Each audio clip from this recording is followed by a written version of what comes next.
Okay, 6 o'clock. I will call the Yellow Medicine East School District School Board meeting to order for May 10th, 2021. First item on our agenda is the Pledge of Allegiance.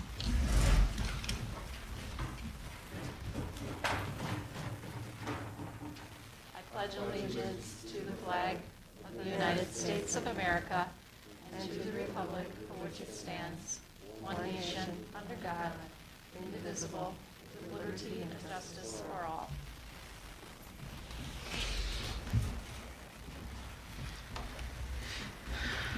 Next item is roll call of board members. Start with Amanda. Amanda Lisi. Jeremy LeBlanc. Dawn Odegaard. Sharon Rupp. Sonia Peterson. Semple. Thank you. Next item is approval of the agenda. The only change that I would like to make is to move item number 8.3 to the first place under the reports because we have a couple of guests tonight. Otherwise, is there a motion to approve tonight's agenda? Motion by LeBlanc to approve tonight's agenda. I'll second. Thank you. There's a motion and a second. Any discussion? Hearing none, all those in favor say aye.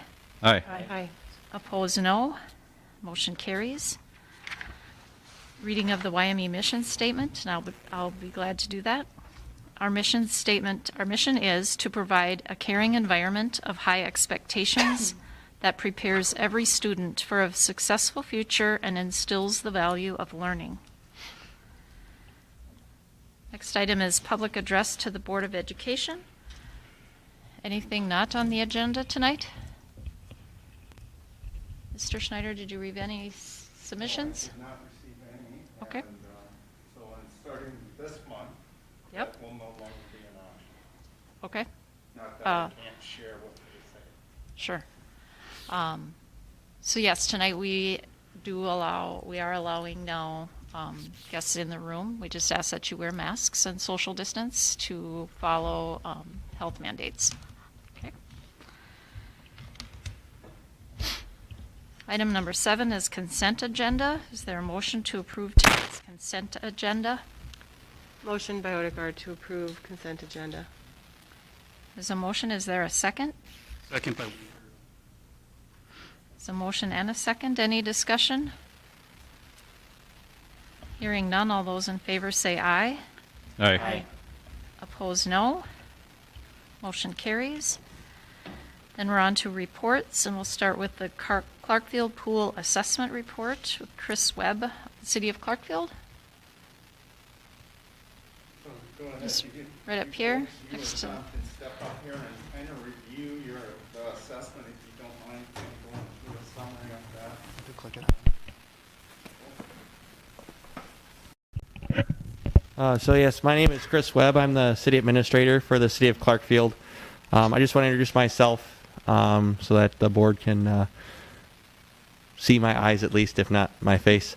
And then we have Mr. Tom Schaefer from U.S. Aquatics. I'm going to turn it over to him, and he can walk you through the report and if you have any questions. Okay, welcome. Thank you. Thank you, Chris.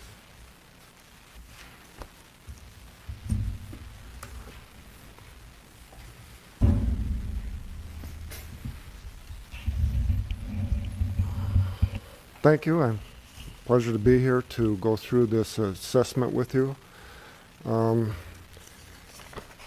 So on April 16th of this year, I did perform a facility assessment at the Clarkfield outdoor pool. U.S. Aquatics scope of work for this assessment includes the swimming pool, the wading pool, and the bathhouse. Further, we also assessed the pool equipment, the decks, and the fence at the facility. And it is U.S. Aquatics' understanding that the facility is owned by Yellow Medicine East School District and operated by the city of Clarkfield. Our report will include, or has included, photos of the bathhouse, pool areas, decks, fence, and equipment with comments and recommendations for both code compliance and operational concerns. Report includes a probable cost estimate for the recommendations offered And we did break it down into two options, whether this was going to be done by contractor or the city, just for consideration. We did send a draft report to the city. The city did review it. Chris did, along with Public Works. They reviewed the report as is, and then I'm glad to be here tonight to go through it with you. So the assessment of existing conditions, I did start with the bathhouse, and the bathhouse overall is in good condition. I took photos of the main area where the lifeguards are, and then the girls' side, and then the boys' side, and then did the mechanic room at the end. The girls' side is in good condition. The lavatories or sinks meet the code requirements for a number of sinks required, and does appear to be ADA compliant. The girls' toilet area, the fixtures there do meet the code for a number of toilets required. The only thing it does lack, there is ADA rails in that area, but it does lack the 5-foot diameter radius to turn a wheelchair around in.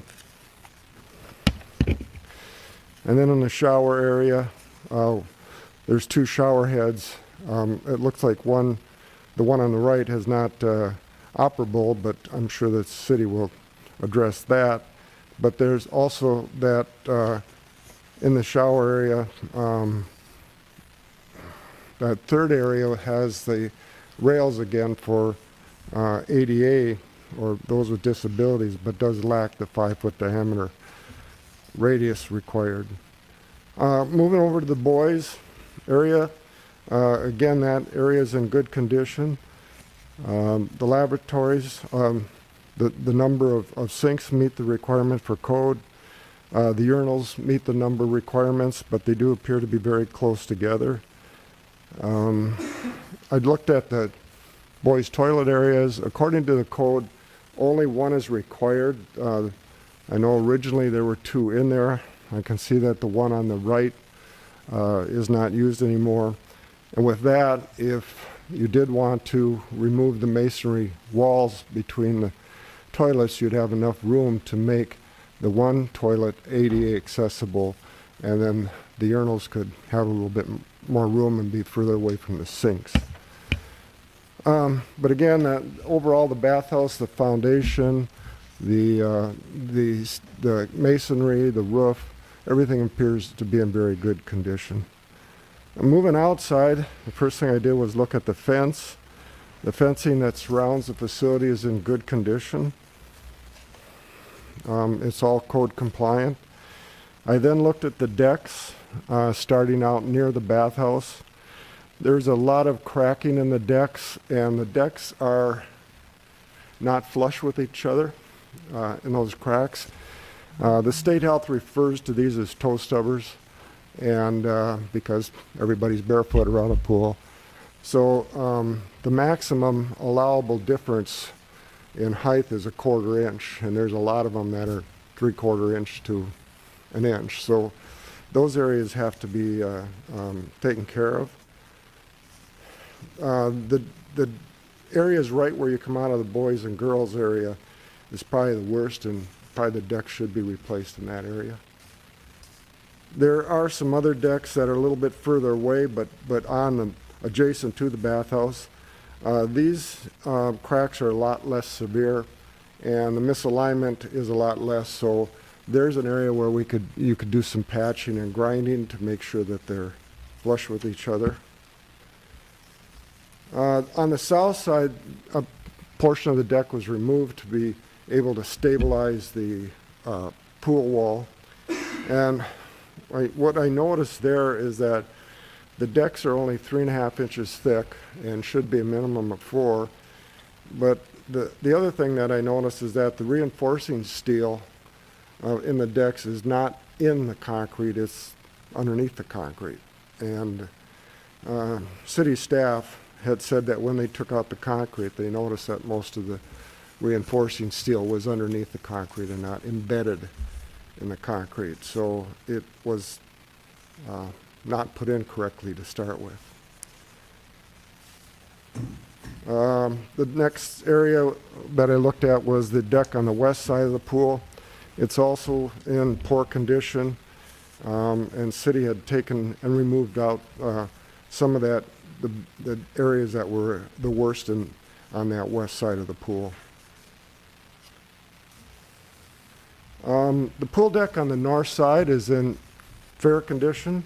There are a few areas that just need some grinding so that we can eliminate the toe stubbers, but other than that, pretty much all the decks on that north side are in fair condition. On the northeast side of the pool, the deck is in poor condition. There are some cracks and toe stubbers in that area. The other thing is that there is an access hatch that is cast into the deck right by the walkout stairs, and this is access to the surge tank, and that has moved and now sticks up about an inch above the deck, so that's got to be flush to eliminate that toe stubber on that. And then the decking on the southeast side has been torn out again because it was in bad condition and to get access to work on that south pool wall. So the southeast side of the pool and decking, there's severe bowing in that pool wall on the south side. It's the deep end of the pool where the diving board is. Public Works has stated that when they put that I-beam in there that they pulled that wall back about 1 inch.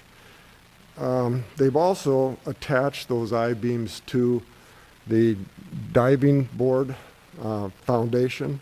It's like putting an anchor in. So they're using the mass of that concrete of that diving structure to help stabilize that pool wall. At this point, it's about the only thing you can do to stabilize that pool wall. So I do think that it was done properly. We did inspect it. It was done properly. And again, I think that it is a proper fix as a temporary way to stabilize that pool wall. Is there any questions on that part? Okay. I don't know if this is the time to start asking a few questions, but you say they straighten it out by Bob, so No, it's the best temporary fix that could be done. There is no permanent fix to this bowing problem other than replacing that wall. What has happened, I can get into it further too. I'll give more explanation of why it happened. Also, we did notice cracks in the pool structure at that southeast corner of the pool. Okay, so the next page is just the photo from the other side of it. So it's from the west side looking east towards the bathhouse. And you can see that the bow is still pretty substantial. The other thing that we wanted to point out is that that gutter system, that stainless steel gutter system, does take all the surface water off of the top of the pool and takes it back to the surge tank and then goes to the filter. But the other thing is that the filtered water that comes back to the pool, there's actually a 4-inch pipe that is laid inside of that gutter. So, and that brings that filtered water back.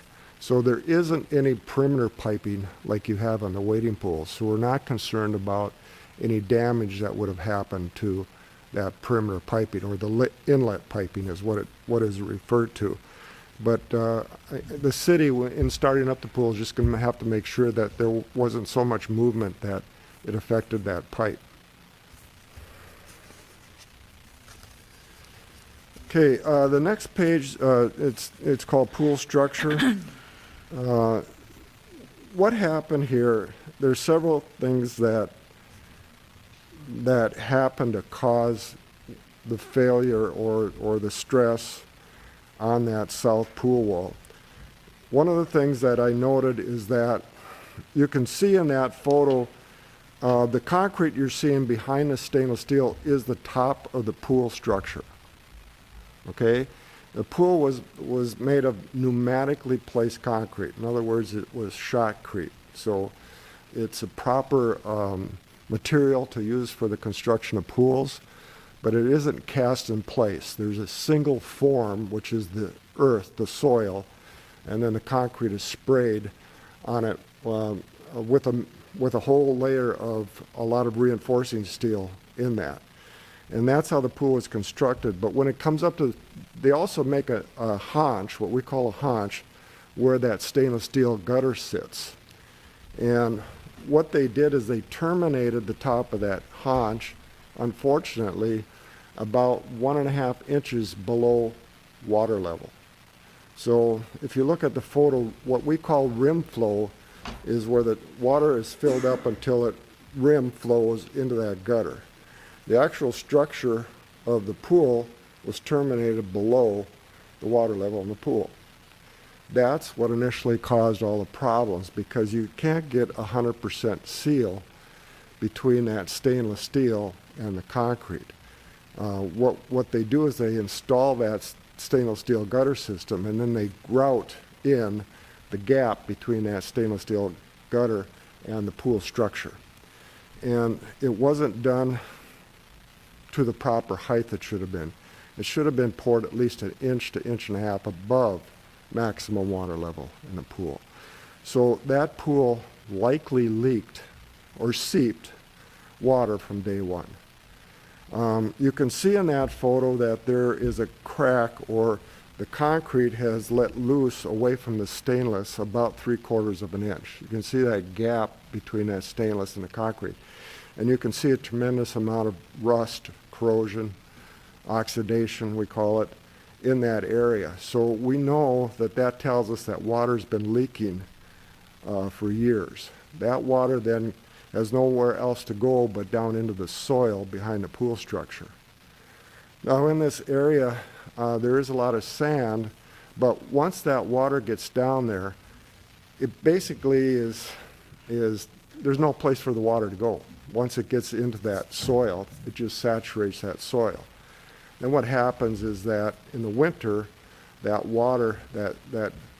water-laden soil freezes and pushes. And that's what over 30 years has pushed that deep end wall in. So it hasn't been the summer mode that has caused the damage. It's been the winter freeze-thaw cycles that are causing the damage. The other thing that we have a concern with is that chlorinated pool water, concrete wicks, not as much as a sponge, but it will absorb water. So all these years, 30 years of chlorinated water seeping into that concrete, the concern is that it's rusted or oxidized the reinforcing steel that's in that wall. So concrete only works in compression, steel works in tension, so we need the rebar in there to hold that wall straight from bowing. And once that rebar has been corroded or compromised, I guess would be a better word, then it doesn't have its tensile strength anymore. And we think that that's what's occurring over these many years, is that winter months of freezing just keeps pushing that wall in. So the damage isn't really happening so much in the summer. It's happening when the pool is lowered for winterization and then left in that way to, for the winter months. So that's what's causing the problems. The other thing is that if you look at this photo, we usually, when we design this, have the deck poured right into that lip of that stainless steel gutter system. The contractor put rigid insulation in there and then poured the deck up to it, so there's no concrete holding that gutter, which is what we want. We want it to be puddled in there so that it's locked into that gutter, and that's the termination point of the concrete right there. So with that, rain, splash out water also has the ability to go down in between that because the concrete wasn't poured up in there. So that's another area where where water migrated in behind the wall of the pool. So those are, in our professional opinion, what caused the damage that you see in that bowed wall. What can you do to correct it? I think the city has made a good faith effort. We looked at it, the way it was done, and feel that that is a good way to stabilize that wall. And it's about the best you can do. Again, the real fix to that would be to take out that whole deep end wall and replace it. There are some, the ramp area, we looked at that. It seems to actually be helping to stabilize the wall in that area because the side walls are pretty straight.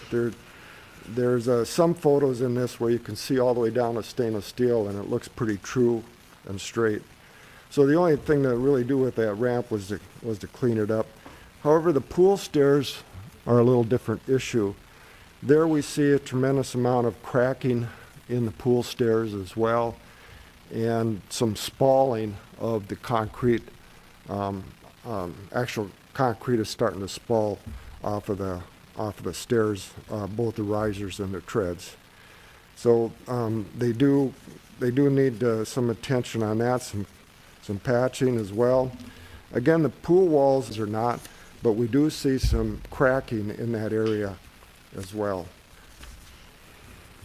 And then the photo of the deep end, you can really see pretty evident that 3.5-inch crack, horizontal crack that goes around that deep end. The other thing to note in that photo is about 3 feet down from the bottom of that stainless steel gutter is another horizontal crack. What that is that when they shoot this concrete in, this pneumatically placed concrete, they have a termination point for the day. So they usually shoot that bowl, that diving bowl, in up to about that area, that 3 feet down. And then the next day they come back and finish shooting the wall. That's what is called in the industry a cold joint. And that cold joint in that south end wall is starting to crack and starting to fail as well. So there, we see that the bow in that you see towards the surface is getting less and less as it goes down, but it's also putting stress on that cold joint that goes around the pool as well.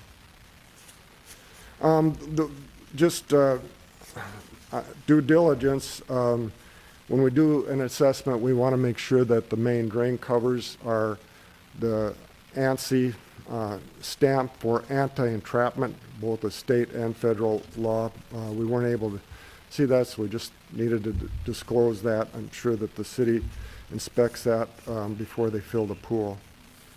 The other concern that we have with the pool is the shallow end. That area that is the 3.5 to 5 foot deep water. When the pool is winterized and lowered, there's a small amount of water that sits in that shallow end. That water freezes and thaws all winter, and it has gotten down and is starting to spall the concrete. So there's sections of the concrete surface down about as far as an inch that is just delaminated, I think would be the best word I can describe it as.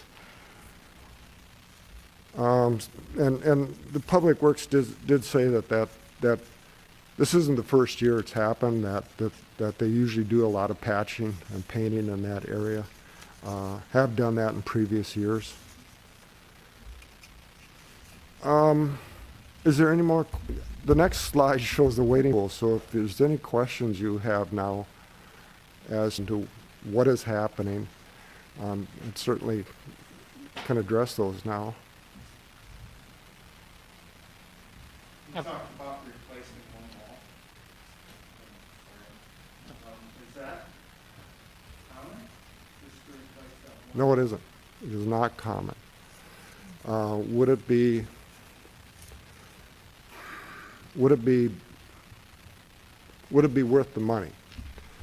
Likely not, because we are seeing other problems with that concrete shell. So, in my 47-year opinion, and doing more than 2,000 aquatic facilities, there was a problem with the workmanship on that pool. It was engineered properly, designed properly. There just seemed to be that there were a few errors in the construction of it. So would it be money spent to just replace that deep end wall and leave the rest of the pool? I would say no.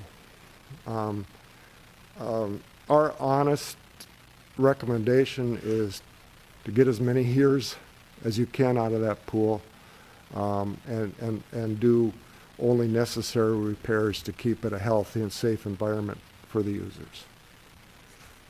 The pool is in poor condition. Is it going to fail?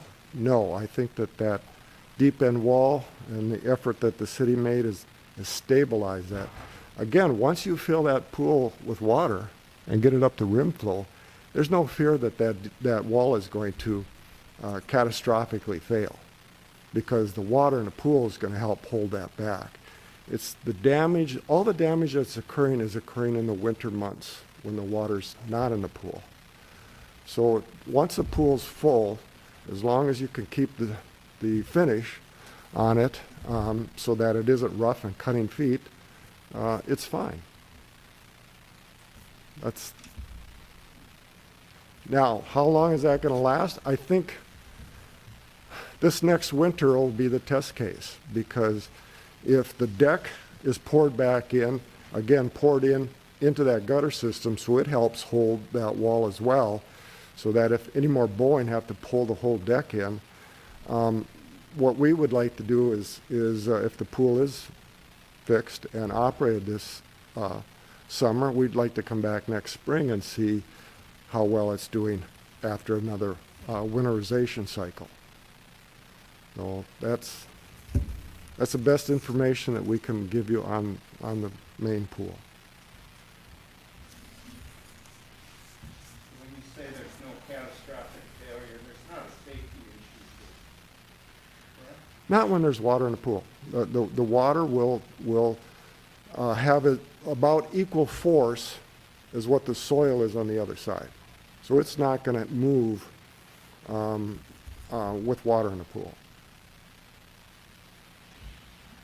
Does that makes sense? Yep. Without a reassessment next spring, what would your estimate on the lifespan be for the pool? What's that? What would the estimate of the lifespan of the pool be without In reassessment its next current spring? condition? Yeah. My best experienced guess would be 2 to 5 years. Might last longer, but Right. Just but from what I've historically seen in other situations, I would say 2 to 5 years. Typical pool in western Minnesota, life expectancy, 30 years, 40 to 50. 40 to 50. Yes. Would you say if this pool was properly constructed, we would have gotten that out of it? Absolutely. I mean, when I look at the bathhouse was built at the same time, and you look at the condition of that bathhouse, you can immediately tell that was done by a different contractor than the pool was. I mean, that's obvious. The equipment used on that pool tells me who did that pool. That gutter system is manufactured by Witten Corporation. There was only one distributor in the state of Minnesota for Witten, and that was Baker Pools.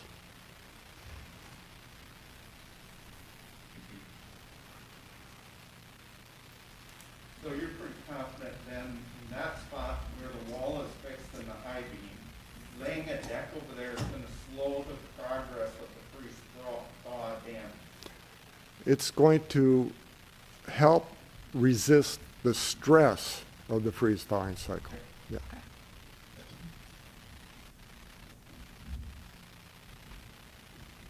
How much water is the pool losing over a summer cycle? Do you know, Chris? I don't have that information with me. I could get some of that. And Countryside Public Health was not concerned about the loss of that water. No. They have given us, well, what they have verbally told us is that if the repairs are made the way that Tom is suggesting and that the deck is re-poured, they have verbally told us that they will approve the pool to be open this summer. So, I mean, we could get more information from Countryside, but as far as I've heard from them, they don't have any current concerns in that matter.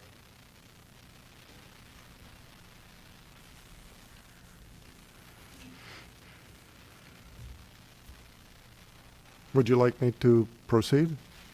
Yes. Okay. Getting on to the wading pool area, the wading pool is in fairly good condition.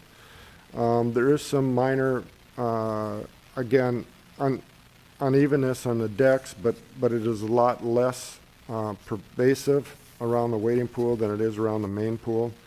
And again, the main drains, we need to make sure that those covers meet the anti-entrapment regulations. The next page, there was a break in the 2-inch line that feeds the filtered water going back to the wading pool. You can see that there. The city has opened up the deck to the lower photos. Actually, you can see the crack in that elbow. So they will fix that, pressure test the pipe, and then fill in the concrete. Normally, the piping in our specification, we call for it to drain by gravity back to a certain spot for winterization. I would assume that this was just a low spot in that piping and that it froze and broke. The pool equipment. What you're seeing is that there's 4 small sand filters that filter the water for the main pool. Those filters are residential in type. Now, they'll work, there's 4 of them instead of, usually we have 1 industrial commercial size filter. Here there are 4, but in running the math on it, you could get a flow rate of 420 gallons a minute, which means that by state health code you could filter 150,000 gallons with that filtration system and the pumps. And I don't know, do you know what the gallons are in that pool? What the total volume is? But I'm sure it's going to be close to that 150. If you want me to run the numbers on that, I certainly can. But I'm just stating that filtration system as is should be able to handle, per code requirements, 150,000 gallons. And they do appear to be in working order. On the next page, they're utilizing 3 pumps to on those 4 filters. Normally you use 1 premium efficient pump and motor. This is set up using 3 pumps and motors. And again, you see a single suction point, which is from that surge tank, and then it's divided within those 3 pumps, and then that goes to the 4 filters and then back to the pool. You see that the motor has been disconnected from the pump in that photo. That's a good practice for winterization of it, is to take that out so that the impeller in there cannot have any damage due to moisture in it. So the staff, the pool operators are doing good on that. The next page showed the pool heater, which is fairly new. I don't know how old it is, but it's a newer generation filter. I mean, heater, and staff didn't report that there was any problems with that as well. The next page shows the wading pool filtration system. It's also a sand media filter, and appears to be in working order.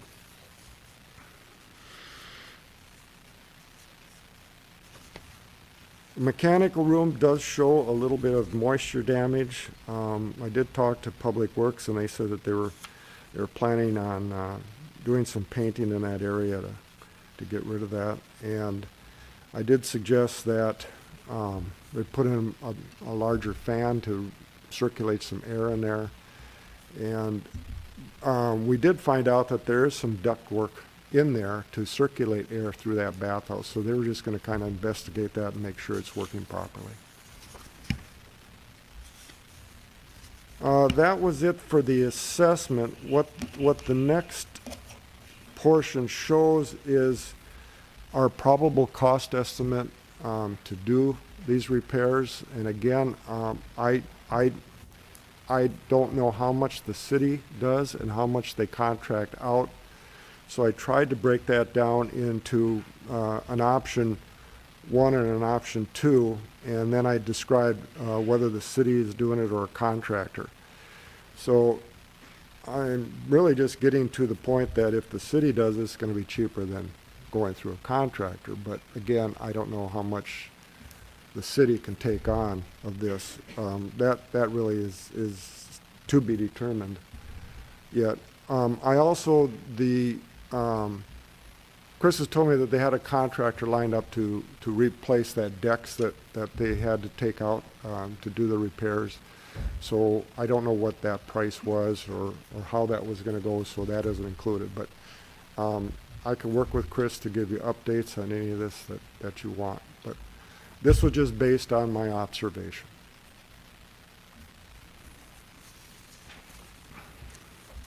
So the conclusion that I put in here is that first, starting with the bathhouse, that it is in good condition. It appears that routine and maintenance is done on that regularly. The day I was out there, they were replacing fluorescent tubes with LED tubes for the lighting to make an improvement there. So it appears that they keep up very well on maintaining that bathhouse. Again, whether the school district decides they wanted to do anything with the fixture areas, that's up to you. But with the pool structure and decks, it's a little different story.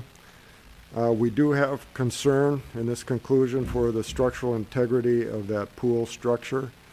Again, there's much less of a concern when there's water in the pool than when it's empty. And as said before, that the pool is likely leaked from the beginning, and that the concern we have is oxidation of the reinforcing steel as chlorinated water was allowed to get to it. The pool decks are in poor to failed condition, especially, I would say, the south half of them. Again, in that photo, you can see that the rebar wasn't placed properly, and that's probably why those decks are moving around so much. The fencing does appear in good condition. We feel that in terms of the pool filters and pumps, kind of the scenario, if it ain't broke, don't fix, operating fine. The disinfection systems are working good. Our only concern is that if the pool is leaking a lot of water, that the pool operators just make sure that they maintain the water balance that is necessary, disinfection levels that is necessary, and then the pH control of the pool too. So it's just that they probably have to do a little bit more work, a little bit more due diligence than a normal pool that's in really good condition.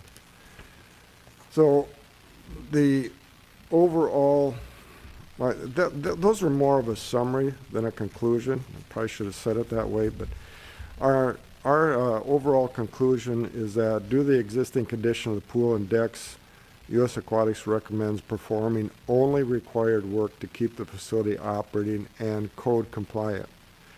This also does include maintaining proper water quality, disinfection levels, and pH control. We felt that the Clarkfield outdoor pool facility has been a valuable asset, service the aquatic needs and environment of the community for 30 years. So you have got 30 years of use out of it, and hopefully two to 5 years more out of it. However, it's in our opinion that the pool and decks are nearing the end of their life cycle. This is tragic, especially given that the bathhouse is in such good condition for its age. So attention and care should be given to keep the facility healthy and safe for facility users by diligent monitoring of pool structure and pool water range. We do recommend that the community start discussing and planning for what is going to be the future. If we're saying here that if you've got 2 to 5 years, then obviously the school board has a decision on what happens at the end of that 5 years. And all we're doing is suggesting that you talk about it now, so when the inevitable happens, you're prepared for it. Whether that's replacing it, whether it's filling it in and repurposing the area, obviously your decision.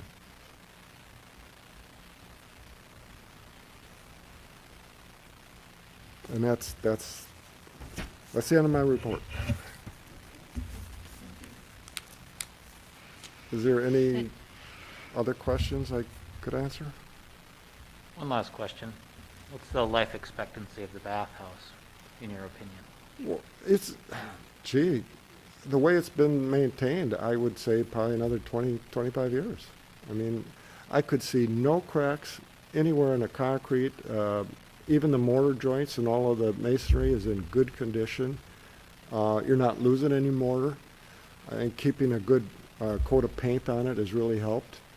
What my experience is in a seasonal building such as that, where it is not fully heated in the winter, the worst stress that building goes under is in spring, because that building turns into a refrigerator. On a day it might be 65, 70 outside, it's still going to be 35, 40 inside. But there is a minimal amount of heat in there, and I think that's also saving it.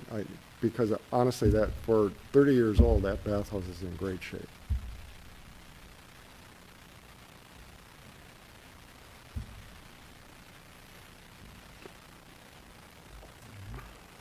Just to kind of review with everyone, so we levy for this on the former Clarkfield School District.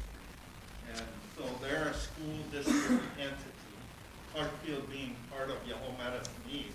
That's where we have the oversight of this, is the levy portion. I shared on our reports what the levy has been. It went from a high of almost just 69,000 in 2010, and we had some pretty lean years all the way down to 19,000. It's hard to say because inflation varies a little bit, so that 19,000 could actually be closer to 36 right now. I don't know. So I don't think there's intent to take advantage of the school district or anything like that. In Chris and my conversation, and Chris, please help interject your thoughts on this too. The bad part is that Chris, the city of Clarkfield and Clarkfield School District, doesn't get to know exactly this is your portion of your taxes going to this pool. And so that's where it puts us in a kind of tough spot.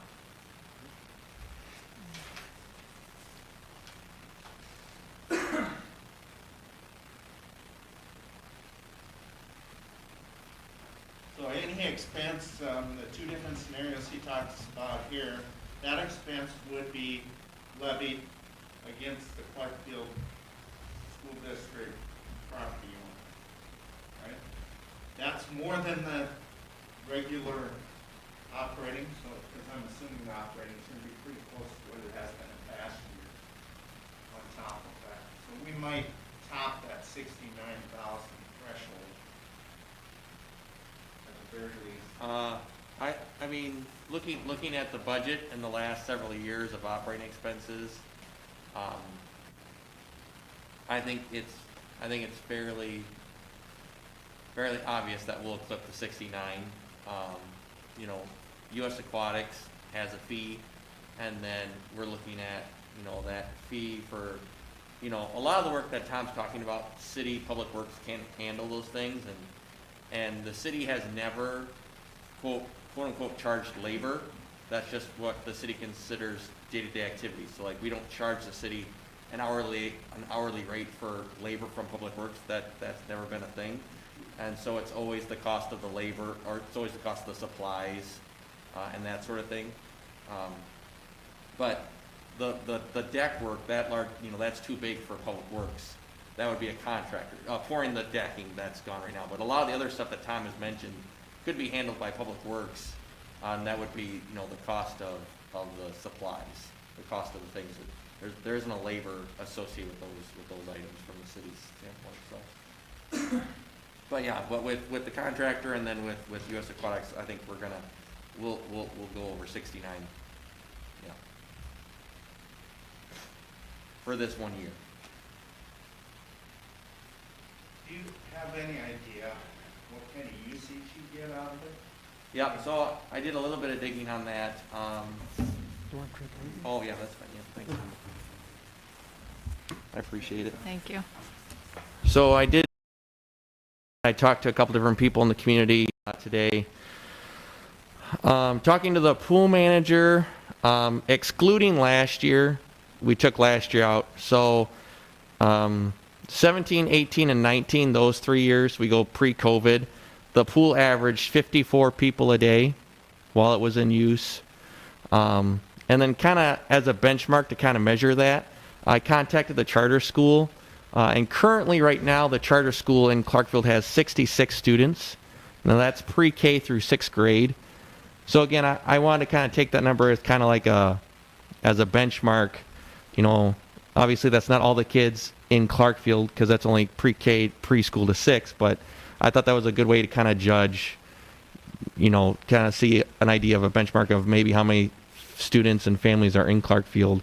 And then we averaged about 54 a day for those 3 years pre-COVID. So I thought it would give us a good idea of its use.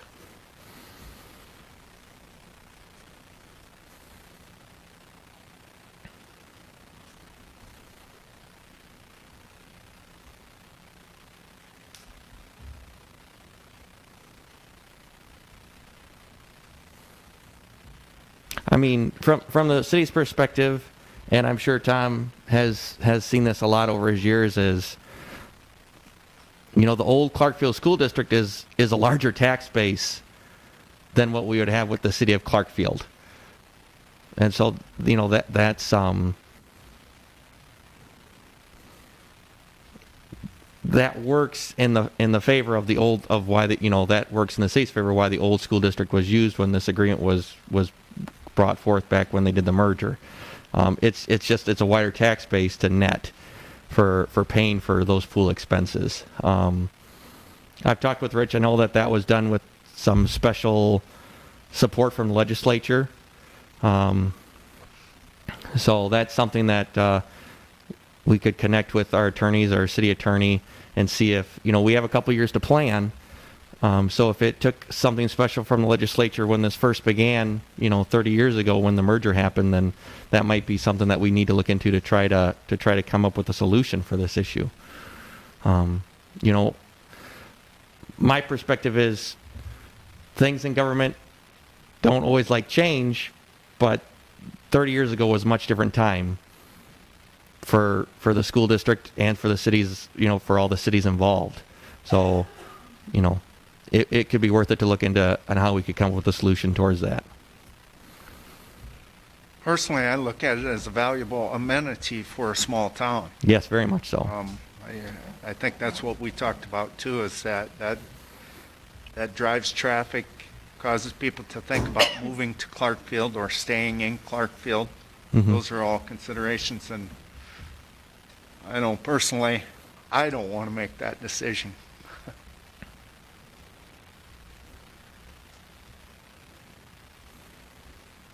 Well, barring any objections from them, I think we'll just stay in contact, and they should plan on fixing that at the lowest cost possible, and then probably reassess it again.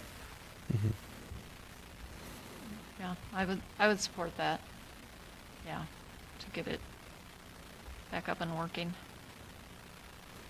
I think it's the right thing to do. So basically, that's status quo. That's what we're doing right now. So I don't think Yeah. we need a motion.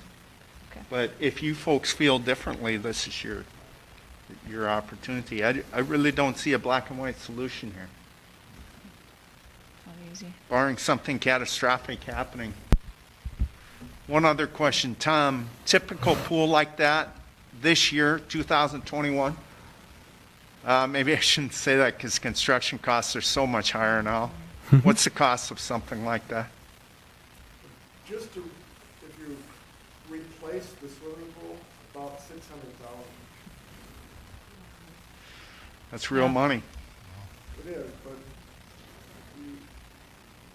we're going through this right now with Renville, because Renville County West has the school district there, has a pool in Renville. They've got a different problem. They've got fatty clays that are pushing the pool and the ducks around. They have a whole different problem than you have, but they're going through the same thing, and we're actually doing a study to replace that pool. But again, more than 70% of our work that we do is in communities of 7,000 or less. So this is our expertise. And every time, most of these pools in smaller communities were built in the late 60s and early 70s because there was DOR money, Bureau of Outdoor Recreation money. And that's when a lot of these pools were built. And now we're seeing them, getting wore out and need to start being replaced. And it's a tough thing, but everybody that has a pool in their small community said, hey, this is essential. I mean, I grew up in that pool, my kids are in that pool, I want my grandkids to be in that pool, so it's a hard thing for a smaller community to go through. And that, as Chris said, in my experience, you got a bigger tax base as a school district than you do as a small community, and I think that's the advantage. There's a lot more school-owned outdoor pools in this state than you might imagine. Yeah, and so our apprehension is we may need extra money to operate, which we currently get, and that looks like, it's a little inflated on that group of taxpayers, and so just an art of transparency. Right, and I think we have this report, and like Tom said, I think Rich and I need to continue to have an open dialogue to say, what can we do in a couple of years? Should we, be talking to the county about maybe when the tax roll comes out, and if they have an ability to maybe change how it's stated on there. There's the voted on levies, the non-voted on levies. So I wonder if there's some things we can talk to the county about. But then also, like I said, keep an open dialogue about what might we be able to do in the next couple of years, especially if we can engage with some of our local legislatures. To get something through the legislature takes a long time, takes a couple of years, and so this is perhaps a good time when we could initiate with them to see what can we be able to do. This is it's very unique because it's not just like you all know, it's not just the Yellow Medicine East School District, it's the old Clarkfield School District. And so I think it's a very unique situation that could require some work in the legislature. And so this would be, I've already reached out to Senator Dom's office. And so I think that's going to be a good way for us to move forward too, is to reach out to them to try to, I think that's going to end up being a big part of our solution in the next couple of years. I have a question about, the tax dollars are levied and it's not really coming out of our operating budget per se. But as far as like safety goes, liability is my question. You're gonna fix the pool, so you, cause you'd like to use the pool and open the pool. Who's responsible for the safety and liability of things that happen at the pool? Mainly, I know you're assuring us that that wall is gonna be stable, but, Well, so their property insurance is also part of the cost of this levy. okay. So it's all through that, Yep. insured through the city? Okay, I just wanted to be sure. I was a little confused about question. that. I believe, Leanne, it's listed as an other insured, correct?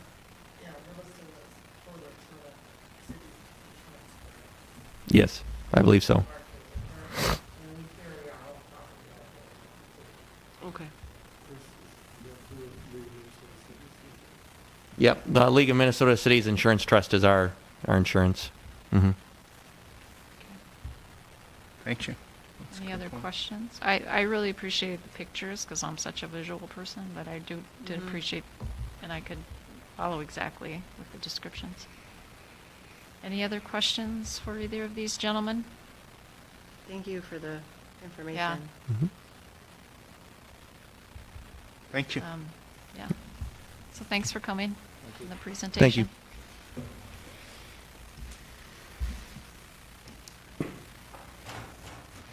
Next item, I think we'll go with Indian education programming at YME with Berta Berkset.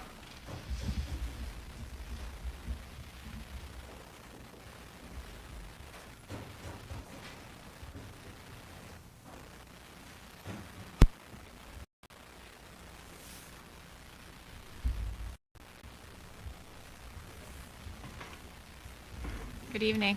Hi, am I allowed to take this off as I sit here in my Yeah. enough away? Thank you.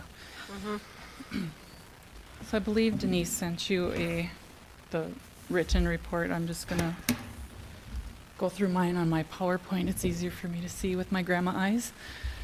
I'm just gonna go through the various forms of funding that Yellow Medicine receives through Indian education dollars, and then the programming that we provide with that.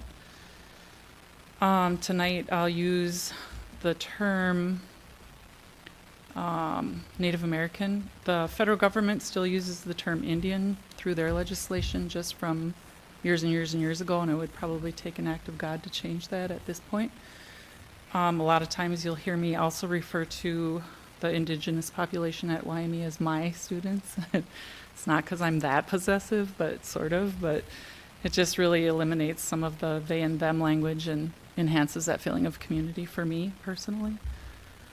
The first thing that I want to distinguish is that there are three forms of federal funds: Title VI, Impact Aid, and Indian Homeschool Liaison.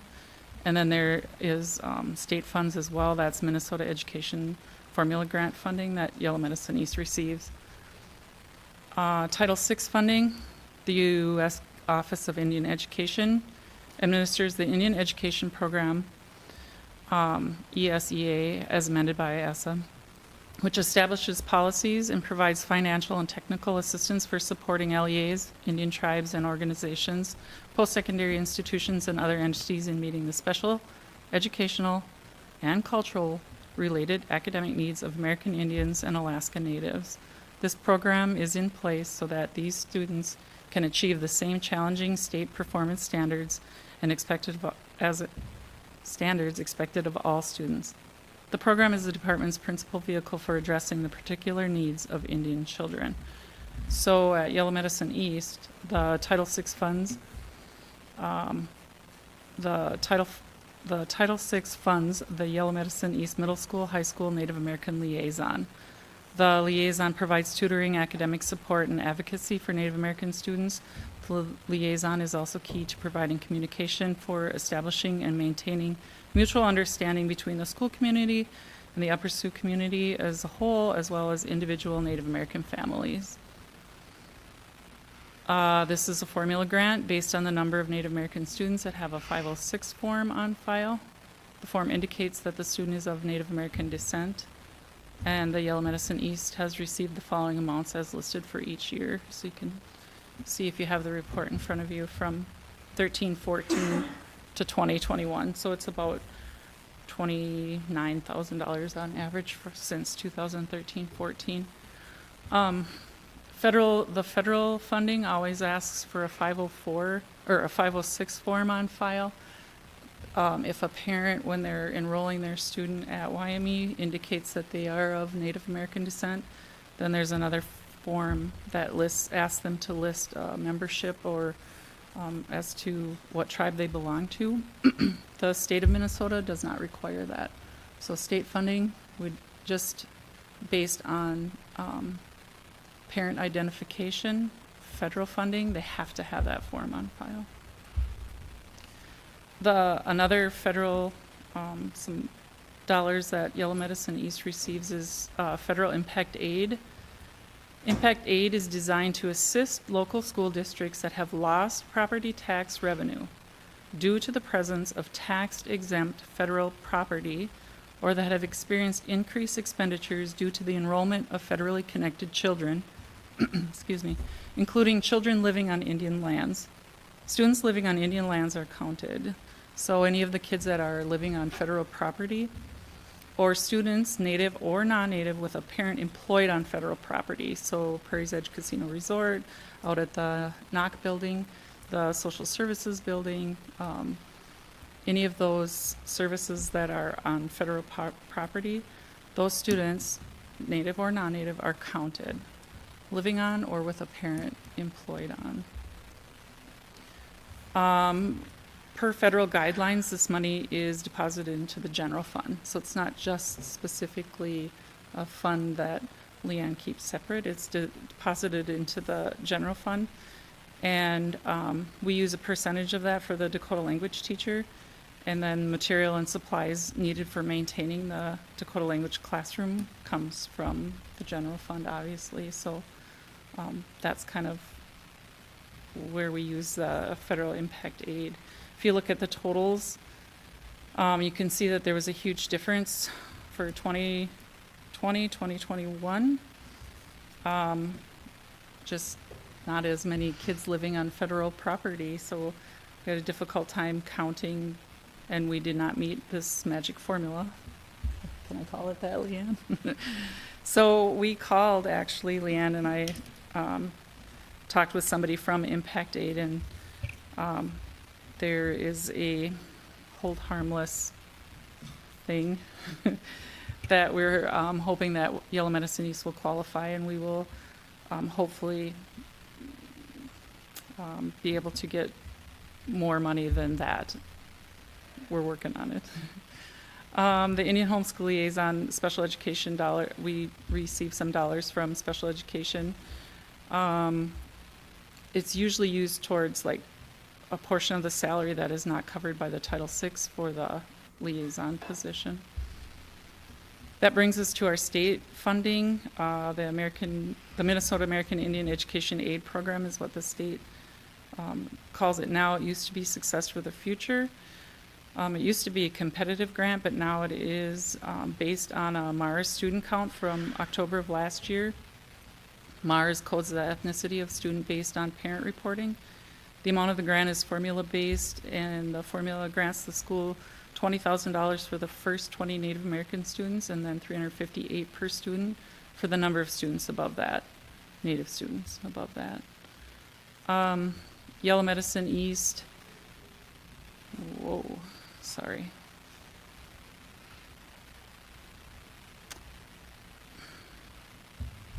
Each year, the Parent Advisory Committee meets to decide how the funding is to be used for Indian education programming. And areas that have been funded with this grant have included preschool scholarships. We've used it for the Dakota Language Apprentice, the Community and Cultural Liaison, some extended elementary liaison hours, staff development, classroom materials.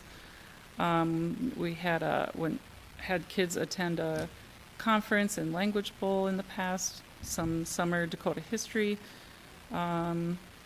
community advisors, college preparation, field trips, credit recovery. So we've used it for various programs throughout the years. Aid provided to Yellow Medicine East for the last 4 years is listed. Next year, 52,936. So we'll be meeting with the Parent Advisory Committee coming up in the next couple months here. We'll be talking about how they would like to see programming for the next year. We'll probably think about ideas right now, and then we will have to have that cemented by October 1st.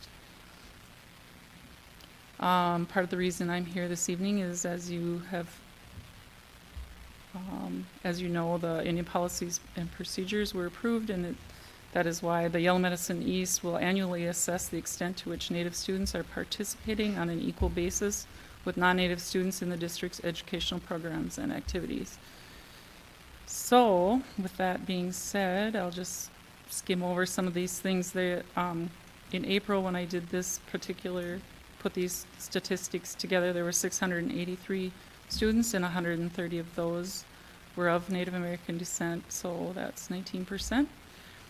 Some of the parents kind of like this statistic, so I divided that out. Of those 130, 95 are from the Upper Sioux community, 35 are non-Upper Sioux community members. Honor roll, so for quarter 1, 2, and 3, we're about 7% are Native students. MCA testing, I couldn't really do any MCA testing scores because of COVID. The Area Learning Center, there's always a question, especially in the past, about how many of our Native students were attending the ALC. There are 26 students enrolled at the ALC, and the little box below that, dually enrolled, means that they are doing some, probably like credit recovery or some work at Yellow Medicine East, and they're doing some credit recovery at the ALC, like through packet work or that kind of thing, and attending Yellow Medicine East at the same time. Seat-based or independent learning would mean that they're totally at the ALC. So the total number of YME students, 26, and of those, 13 are Native students, so half of them. Academy classes, we only have Academy Math anymore at YME, and so 8 of our Academy students are Native students. Credit recovery, we'll be doing some credit recovery this summer. 31, at the time I did the statistics, there were 31 that we were inviting. 16 of those were Native students. 28% of the special education population at YME is Native. 42% of the Native population is identified as having a disability. The activities and opportunities, you can kind of scroll through that a little bit. Looks like our student council and yearbook has a nice showing.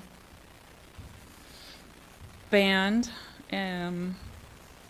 has decreased over the years. There's a few in the middle school band. Choir, not so much for choir, band and choir. Our athletics, I kind of wanted to make a comment about athletics. The total registered number of students for a sport was 210, and the number of Native students that were participating are 31. So 15% of the kids that signed up for a sport are Native students.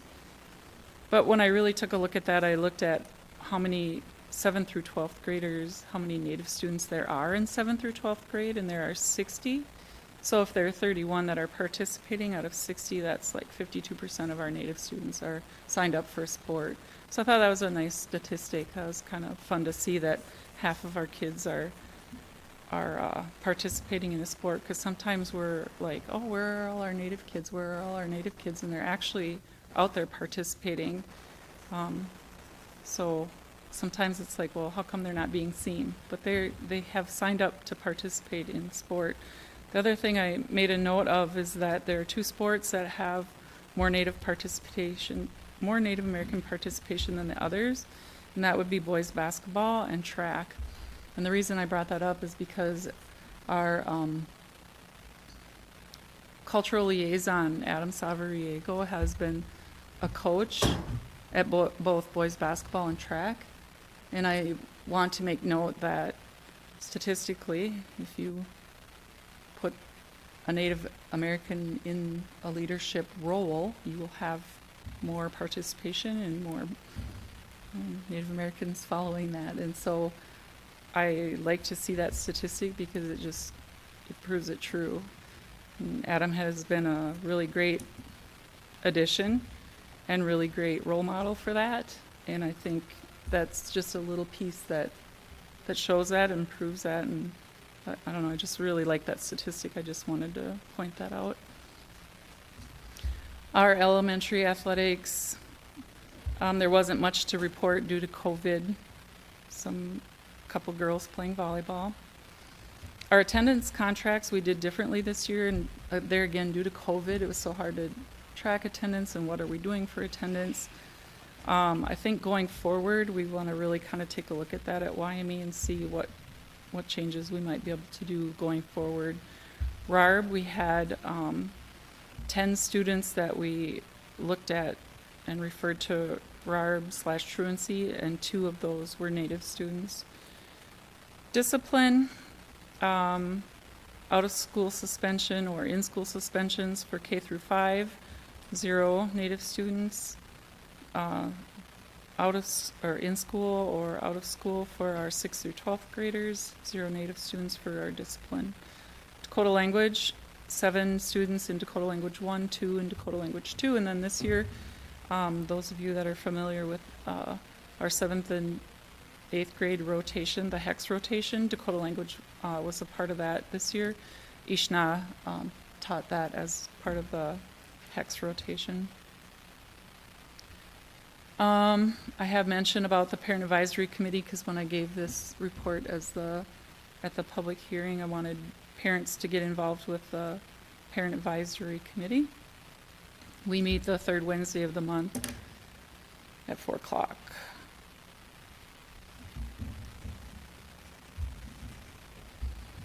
I'll just go through our learning models quick.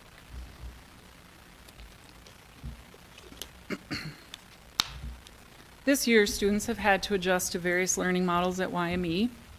Some students fared well with distance learning, but the majority of the students struggled with their academics, their mental health, or both. Indian education staff followed similar arrangements as were set up last spring. Zoom meetings, emails, texts, phone calls were used to communicate with students and their families, although difficult support and assistance were provided to the students. During hybrid learning, when following an A-B schedule, some students chose to come to school even on their off day. This provided a more structured atmosphere. It allowed them to adhere to a routine and receive assistance as needed. About 10 kids took advantage of this situation. Those that did not were still receiving support by way of the previously mentioned methods. Also, students were able to come for academic support on Fridays for half a day. The students could get organized, work on their assignments, get assistance from Indian Ed staff and classroom teachers. The Fridays were very beneficial for the students, and usually about 10 to 12 kids attended on those mornings. During in-person hybrid, the students have struggled to get back into the routine of in-person schooling. Although they themselves know it is important to be here and to have school get back to some sort of normalcy, it is difficult to transition to that environment at this time. We are all trying. It's just very difficult. There are new rules to navigate as well. If they're experiencing anxiety, is it okay to Zoom from Berta's room? Do I have to go to class? Is it okay to stay home and Zoom from home? Am I still absent? Am I not absent? It's just really difficult rules to figure out. These are things we are trying to navigate our way through. One thing that happened during in-person hybrid is the change to Friday's schedule, and this has greatly impacted the Native population, where we were getting 10 to 12 kids coming for academic assistance and support. Now there are 2 to 3 students. Last week was 1. Indian education staff continue to assist students in any way possible to help them with their academics, emotional well-being, and overall success as a student at YME. And as you know, when I was here, I advocated strongly for the Friday situation, and I just want to, I really want you to know that that was just a slam to my kids. Credit recovery, yours might say Berta Bjerkeset and pending the election, Adam Savriego. I don't know if I changed that on yours, but Adam was elected to serve on the Board of Trustees out at the Upper Sioux community. So at this very moment, it will just be me doing the high school credit recovery on Tuesdays, Wednesdays, and Thursdays this summer. So I'm hoping to help some kids engage in getting some credits over the summer. Planning is in place for the Upper Sioux community to be a pickup site for grab-and-go lunch. If approved, the pickup site will be at the Wachipi grounds, and so more information will follow about that. Whew. I saw we had a Zoom, so I tried to hurry. So, questions about all of that, or any of that? Why was there such a reduction in students on Fridays with Friday afternoons being open for assistance? Well, I think there's various factors with that. Friday, everyone has to come to school, so everyone was in school, so everybody left. Where when there were Fridays before, not everyone was here, so they all just, we had a special little invitation for them, so to say. So they were getting picked up themselves, it was just them getting picked up, or they were just walking to school themselves. So it wasn't like everyone is here, the bell rings, and everybody leaves. They were just coming themselves. Fridays now are, the class times are so short that it's like, they're not even getting anything done during that time. Where when they came on their Fridays, they could get set and they would work on, say they had social, they could work on social for 2 hours, sometimes 3 hours. So they would knock it out. They would work for a long period of time on one subject instead of trying to get going on one thing and then have the bell ring and then go to something else. I think that sports, there's one set of kids that practice right at 12:30 or when, school is out. You can't deny that it's beautiful outside now. I mean, that really does play a factor as well. I can't deny that. However, it just was really, we really had a nice little thing going where we were really in a groove of they would come in, they would be kind of like the way they like to learn, just at their own little steady pace. I can't really describe it any other way. It was just a really nice learning environment to work at their own pace in their own space with us, with other teachers that they were starting to get comfortable with and invite in. We had a few that were really, really good about stopping up and seeing the kids and saying, hey, it's our day, come on in, sit down, and what are you working on? And actually a couple students that met with teachers that they don't regularly work with, had a math teacher that would come in and work with a student that wasn't her math teacher, but they formed a really nice relationship. So she'd be like, hey, will you come help me with my math? And that was really nice. Our squirrely little sixth graders, then, the sixth grade teacher would come up and be like, all right, one at a time, it just was really a nice catch-up day. It just really feels like Friday's a waste of time now, but we try, we work it out. And like I said, you can't deny the nice weather, and it's the end of the school year, and there's that as well.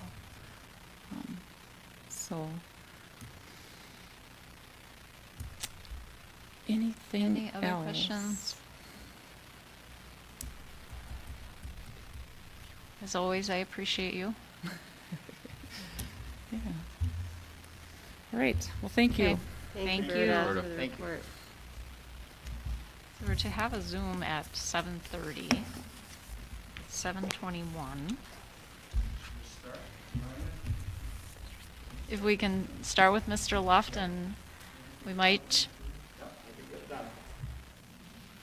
have to take a break. All right. Good evening, everyone. Good evening. First off, I want to thank Tammy Eisfeld and her team for getting prom together and successful. We had 88 members that went through the Grand March, also in Drive Up. Want to thank everyone for their support in it. We had to do some things a little different, but it was definitely pretty neat to see the smiles on the kids' faces and to go through it. Special thanks to Scott Peterson also, as we were using the video boards. The YouTube channel fried that night, so we Facebook Lived it, got it through, and got it up. But it was a nice reception of fire and ice for everyone to do. And as reported right now, there were no COVID cases that have been reported to us since then. So last week we finished up Teacher Appreciation Week. As always, we really appreciate the superheroes that sit in front of these students every day, not only the certified but non-certified staff. They have been outstanding this year. They've done a great job. Just as Berta said, it's been one of those years, ups and downs, and we can talk about how difficult it's been. But I think we've really found out a lot about one each other. We talk a lot on our Fridays and our staff meetings. Go check in on your neighbor, make sure they're okay, make sure things are going well, and then also a special thanks to Nurse Cassie, who has been spending hours and hours and having conversations. She says sometimes you might not like them, but we appreciate her input to go through. But on Thursday, we recognize Cassie and everything else there. So I want to thank those. It was a neat week. End of the year ceremony. We tentatively have it at virtual June 3rd. It's our Cords and Awards. Originally we had it virtual, but we will be talking about the class officers now that the restrictions are loosened and changed. We have a meeting this Thursday with them to see how they want to do the Cords and Awards. Some of the highlights in there, we obviously recognize the many different honors that our seniors will get. But the big thing we started 5-6 years ago is actually awarding the cords for the different levels of honor students, but also announcing the valedictorian and salutatorian in front of everyone. So it's a really neat event in there to do that. So more to come on that. We will, like I said, be meeting on Thursday. Graduation is set for June 4th. The previous conversation with the class officers, they wanted to do it outside in front in the parking lot, but at that point the rules were different. So as I said, that will be one of the things we will ask them. Also, we will survey the whole class to see what they would prefer to do that. Obviously, with the size of our ceremony, whether it's indoor or outdoor, masks will be required because we anticipate more than 500 people coming to it. Senior letter, we sent that out to talk about Let's Finish Strong. The middle level summer school, as Berta said, we will be offering summer school. The letters are going out right now for grades 6 through 12. 9 through 12 will be working on credit recovery. So I want to thank the teachers that have signed up for that. We have food through the food service and Marlos LaCroix. And then, as Berta said, we have Berta on board as well as Christy Clausen to do some of the high school. And then we have Chuck Thode, Dylan Lindstrom, Andy Holt, and Logan DeBleek all helping out this summer. So we got a pretty good crew coming on in. Some of the highlight things that are coming up, it is the fun part of May, and that's what I talk to the seniors about, is sit back and enjoy it, spend time as a class, spend time with your parents, talk your mom off the ledge if she's cleaning a closet at 12 at night that has never been used before. Tell her it's okay to do that. So we have our Lions Club Honors Banquet hosted by the Clarkfield and Granite Falls Lions this Wednesday. Scholarship YME will be via Zoom. You can check our Facebook page for the link. Baccalaureate will be held at Rock Haven. The FFA Banquet, the annual YME Music Department Banquet, and then of course all capped off with graduation. Special thanks to the Student Council. You can see a picture of the students that went around and gave the appreciation. And then also is a neat article from the Community Foundation in here. One piece of technology that really helped out when we were doing co-enrolled synchronous learning was the swivel bots. It is a stand where you put the iPad on, but the main thing that we had this year was the audio. So it does have an audio piece that goes around the neck. Dylan Lindstrom was able to get one. Tammy Eisfeld wrote a grant for one, as well as we purchased one last year at a capital dollars for Logan DeBleek. So, and the last but not least is we are starting to meet with the seniors. There's something called Powder Puff football that we're getting requests on. So tentatively right now we are looking at that week in June, but that too will be through the Student Council in there. So we're trying to get as best as we can with what we got. So the seniors have been awesome this year, and I want to thank them for making the most of their senior year. I agree. Any questions or anything I can help with? Any questions? All right. And then just a couple things. As you know, we have a band concert here starting at 7:30. It's our first in person. So I want to thank Kristen Castiglione for doing the attention to detail for that. 7:30 is concert choir, 8:30 is junior high, and then this Friday is the choir concerts that will be here. So we had entertainment today for lunch. It was good. Okay. Thank you. very much. Yep. Thank you. Should we, About 3 minutes, rather than jump to recess, we take we do a, recess while I get it started. yep, about 3 minutes? Headphones.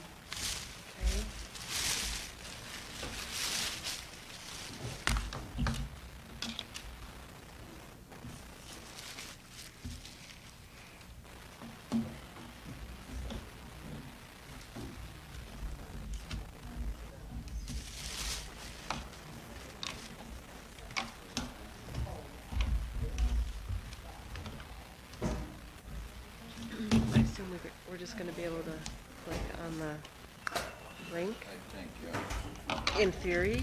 In theory, I'm assuming that's how it works, right, Rich? Yeah.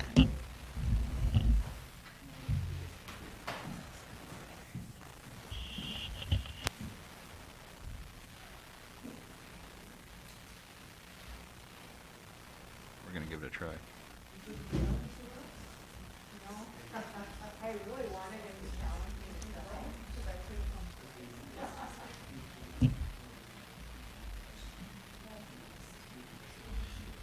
Seems to be.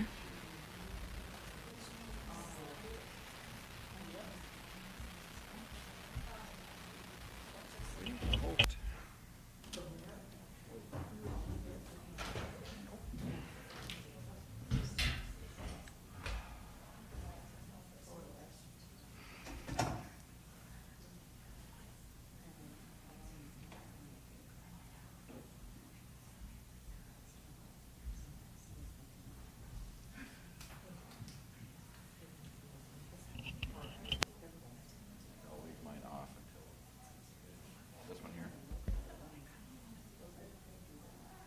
Great question. I don't know if it's going to be broadcast through the TV, is it? Unless she can do it, I don't know.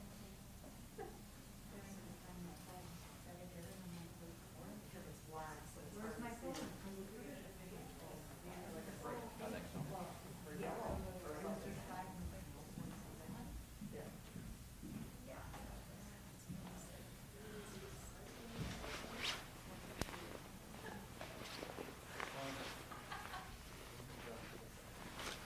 Is she going to broadcast the Zoom through the?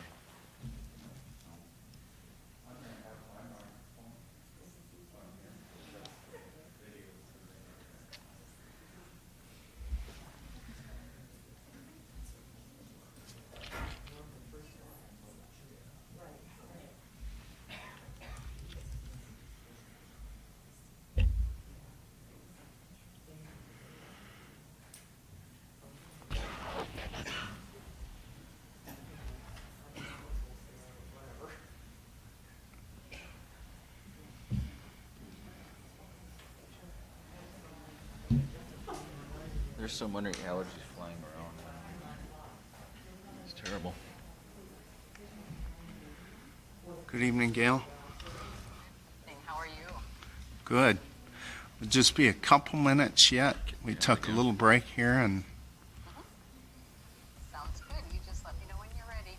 okay.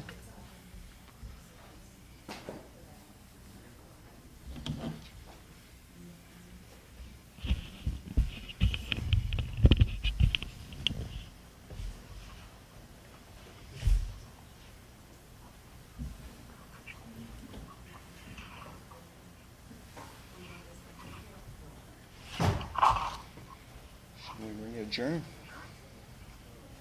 Okay, all board members are back, so we'll re-adjourn here and start our Zoom meeting with Gail Gilman from MSBA. All right, Gail, go ahead. Maybe you want to kind of give a little background, and then we can kind of talk about what different directions we can go. Is everybody in, Rich? Sounds good. Thank Rich. you, Mr. Schneider. I'm not in yet, Appreciate Rich. the introduction. I also appreciate you taking the Rich. time to coordinate this virtual meeting with me this evening. Well, good evening. 1 second. Can you pause for just a second while I get Sure. one more in? I was in and it kicked me out, and now I can't get back in. Okay, let me send you an invite.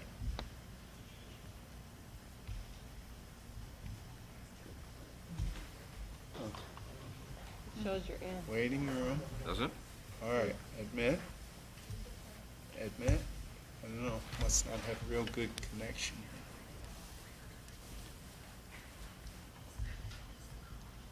Says you're joining, but not joined, obviously. There you go. Amanda, did you get in? It's connecting. Okay. Oh.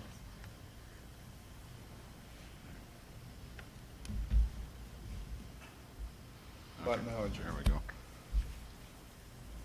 Mr. Remy? Good.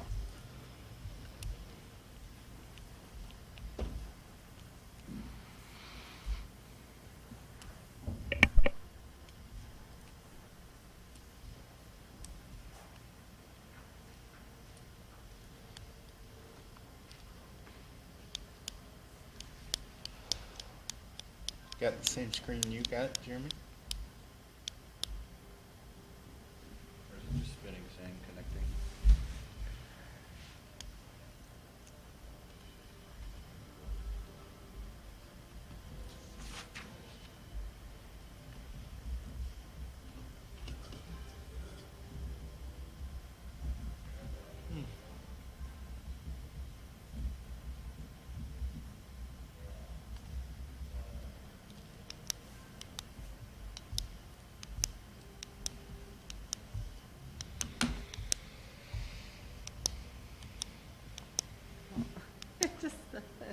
Now what did it do?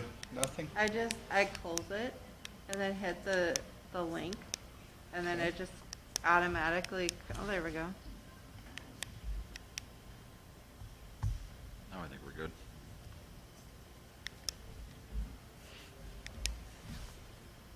I think you're on now, right? All right. Thank you for your patience. Go ahead. Thank you, Superintendent Schneider, and thanks for getting the meeting organized this evening so that I could address the board. Greetings, board members. My name is Gail Gilman. I serve as Director of Strategic Planning and Board Leadership with your Minnesota School Boards Association. Certainly want to take the opportunity to say thank you for your membership and your continued membership in our association as your go-to organization. Had a chance to visit with your superintendent about strategic planning.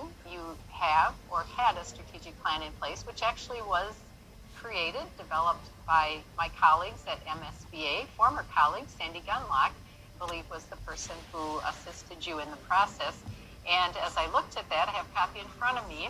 You are starting to sunset on your goals and objectives. Some of them have been met, and so the time is right and probably ripe for you to begin the process again. So as your superintendent and I talked, wanted to give you an opportunity to discuss options for how you will refresh that strategic plan. And actually that's the term that we have been using, is a refresh.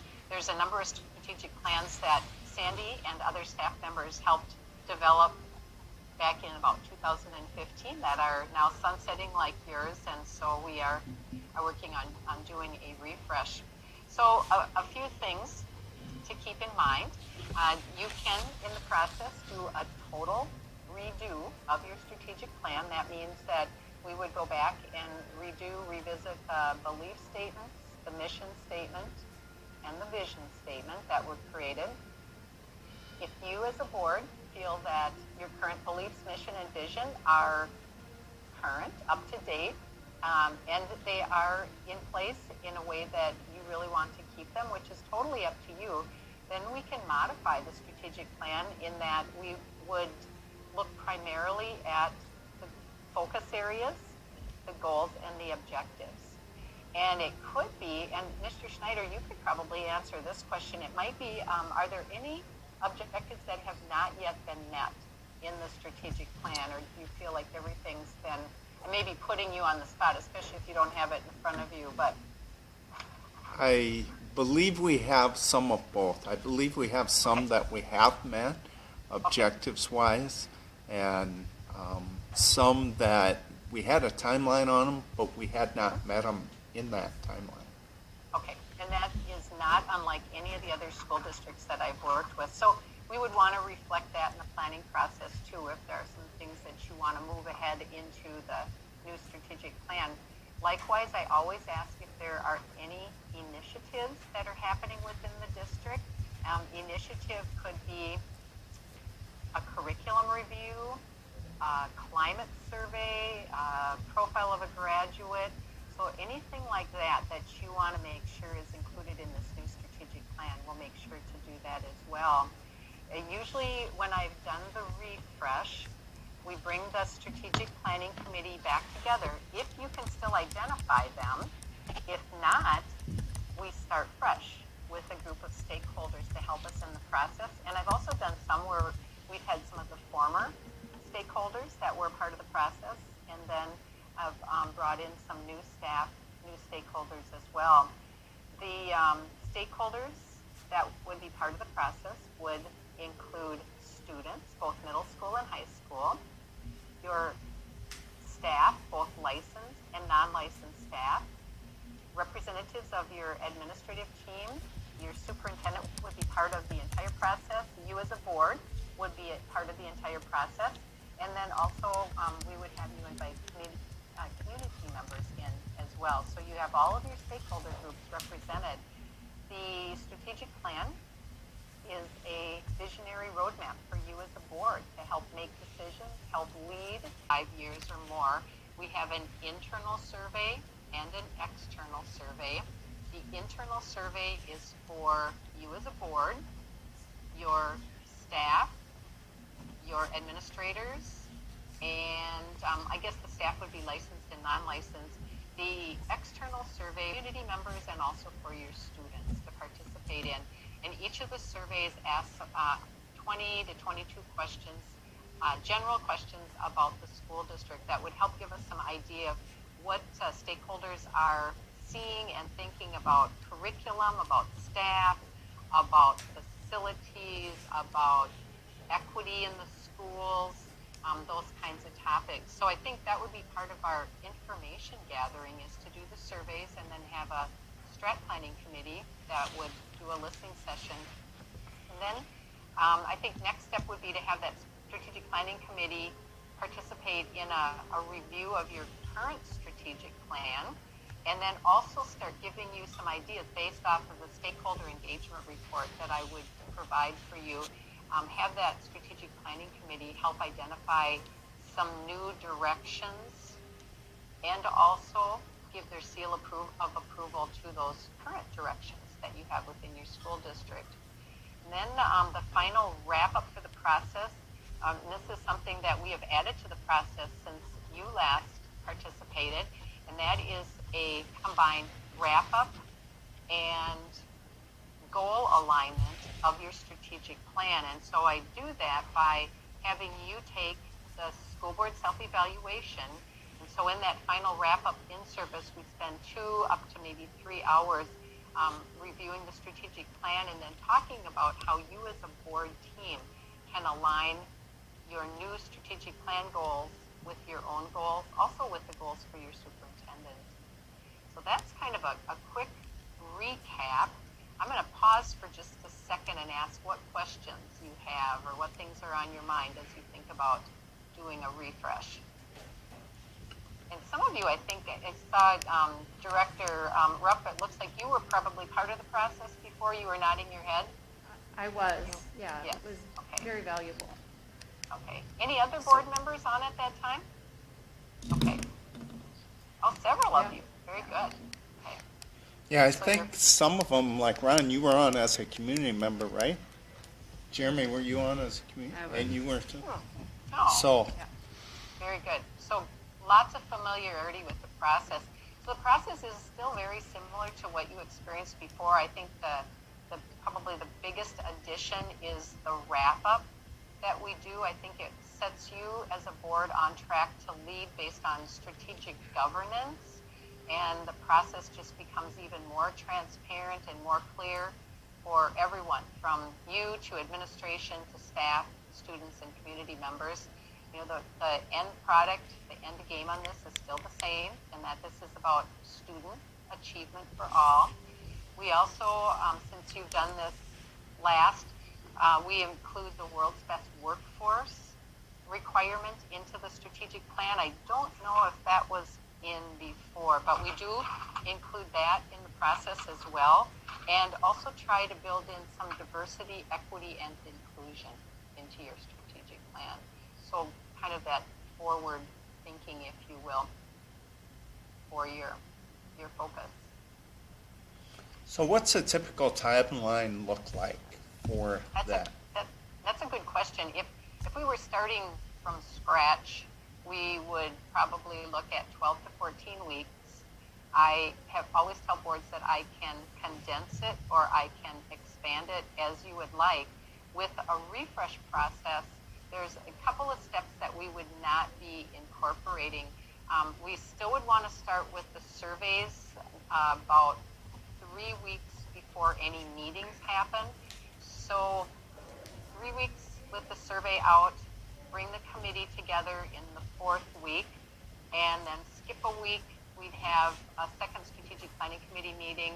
So we're looking at 6 to 8, probably 6 to 8 weeks, and then have the final wrap up with you as the board. So over a couple months. And again, we can make that work depending upon your schedules. If you say that's too aggressive, then we'll slow the process down. And if you're thinking, nope, I really want to get this done and we want to push forward, we'll do that as well. Other questions? Is there a time of year it's best to start and complete this process that we get the most participation from the community? Well, it's a good question with that. What we've learned is that any time of the year seems to work really well. It more so depends upon what works best for you as board members and for your school calendar. So I have 2 districts that I'm working with over the summer. I just got off. I had another presentation this evening, and I think they might consider starting their process. So summer works really well, or anytime during the school year. And we, again, try and just schedule things around your school calendar. So right now I've got 3 strategic plans, well, 4 actually, that are in process. And the thing that we're trying to avoid is the busyness at the end of the school year. But really, you can decide what works best for you in that time of the year. And I found that if you're interested in doing this during the summer months, it has not been a challenge to have participants be engaged and be active. They just seem to say, yep, I'll make that commitment. And we have our, in this case, it would be 2 meetings for your community members, your strategic planning committee. For you as a board, it would be actually 3 that we would do. 2 planning committee meetings and then our final wrap. Does that help answer your question on time of the year? Yes. Okay. Any other questions that you might have?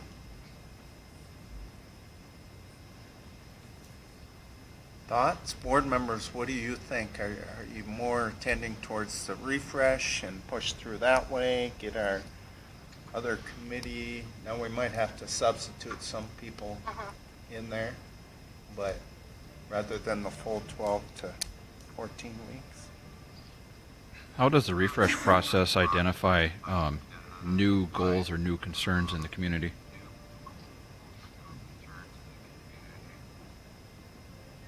Did that come through? You cut out a little bit, but I think you were asking about identifying the new goals, the new directions. Yeah, through the refresh process. Absolutely, and that's what we would do with the 2 strategic planning committee meetings. The first one would be a listening session to get feedback from all of your stakeholders to identify some of those exact things of what are the things that are really positive within the school district, district, what are the opportunities for improvement or change, and then what's their vision for the next 3 to 5 years. And then I also will ask your superintendent to do a state of the school update as well. So your strategic planning committee members will have that they'll provide us with that input, but we're also going to give them some information too. So between the listening session and the surveys, we'll have gathered information that can help identify those new goals.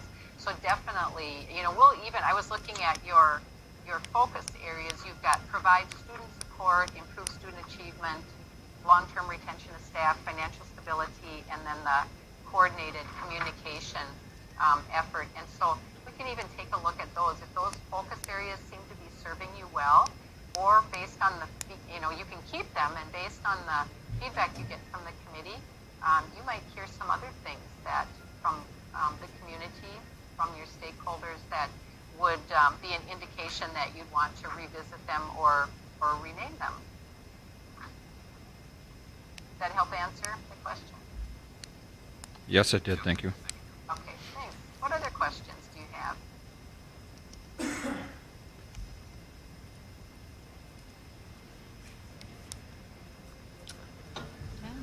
Not hearing any other questions, Gail. So what we'll do is we'll have further discussion tonight, and I will get back to you. Two things we'll talk about is what format they see and what timeline. That sounds good. And then I will just wrap up by letting you know too, so that there are no surprises, and I think I've shared this with your superintendent. At MSBA, I think all of you are aware that we have transitioned all of our services to a virtual platform, and strategic planning is going to continue to use the virtual platform. I think most of our services are actually. So just be aware that that will be how we would conduct that. We've had great success with participation, and people seem to be just happy that they can jump on for an hour and a half meeting, and they can do that from home or from their work or wherever they want to be.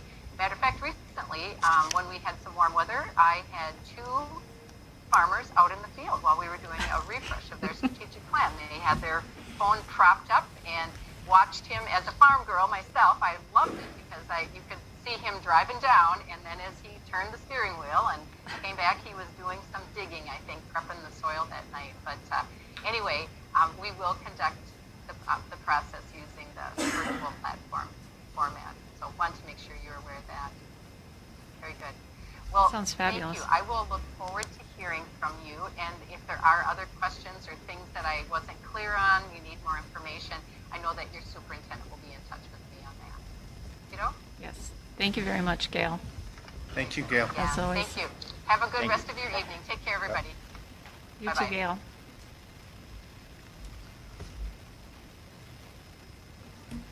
We'll revisit that during my report. Okay. Okay.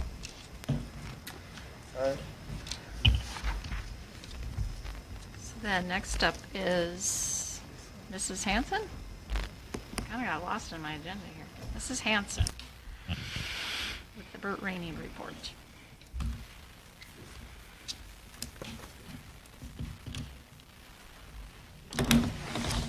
Mm-hmm.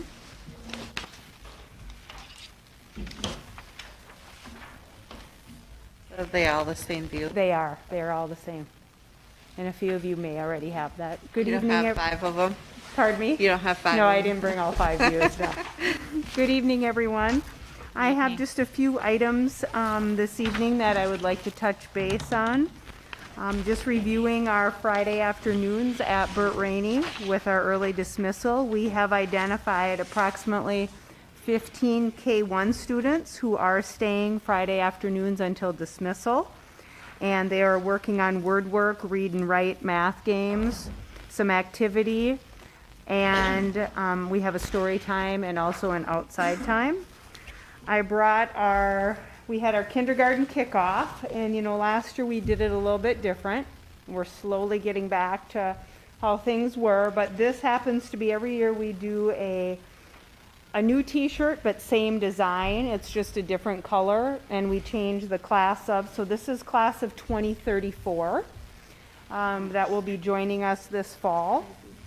And we currently have 46 students registered for fall kindergarten. And our kickoff was held on Tuesday, the 27th. And just a note, Biscuit the dog also made an appearance that evening. Some recent celebrations. Administrative Assistance Day was April 21st, and Nicole and Angie enjoyed songs, treats, cards, and well wishes throughout the day from staff and students. National Teacher Day was officially May 4th, and we celebrated different activities throughout the week for staff. National Nurse Day, which was Thursday, May 6th, we celebrated Nurse Cassie. And she also received various songs, cards, and many tokens of appreciation for everything she's done for us. I've touched base on this before, but our summer reading interventions program is scheduled. We have all of our slots filled. We have 16 identified K-1 students that will be coming in for Tier 2 and Tier 3 literacy interventions in June and August. Little Stingers Preschool, our all-day, everyday program is full with a wait list. Honeybees is full, and Busy Bees, we currently are around 10, and that is our Tuesday, Thursday morning sessions. I passed around an 11 by 17 photo of the playground, the small preschool playground that will be up on the north side, right outside of like where my office is. It'll be in that green space there. Had an opportunity this morning to visit with our playground contractor and designer, and he is estimating that installation will start approximately 6 weeks from this week. So right now parts are being ordered and they are shipped into his location, assembled, and then we'll be coordinating the excavation of the site and install. So we are really excited about that. I'm not going to read through all the details on MCA and MTAS testing, but you can see the weeks and the dates when we are testing. We are slowly wrapping up. This is going to be our last full week of testing, and then we'll be tackling makeups next week. Just an interesting point of information. I wanted to mention new students at Burt Rainey for this year. So we keep an ongoing list, and we always run it from June. So from June of 2020, we have had 32 students leave, 5 of those returned. And I know in the past you've often asked, why are they leaving? Where are they going? There were approximately 8 that moved out of state. There were a few that moved in-state, and then a few that also left the district due to foster care placement. In addition, we've also had 44 new students that have moved in and have joined us at Burt Rainey since June. So we're very excited about them joining us.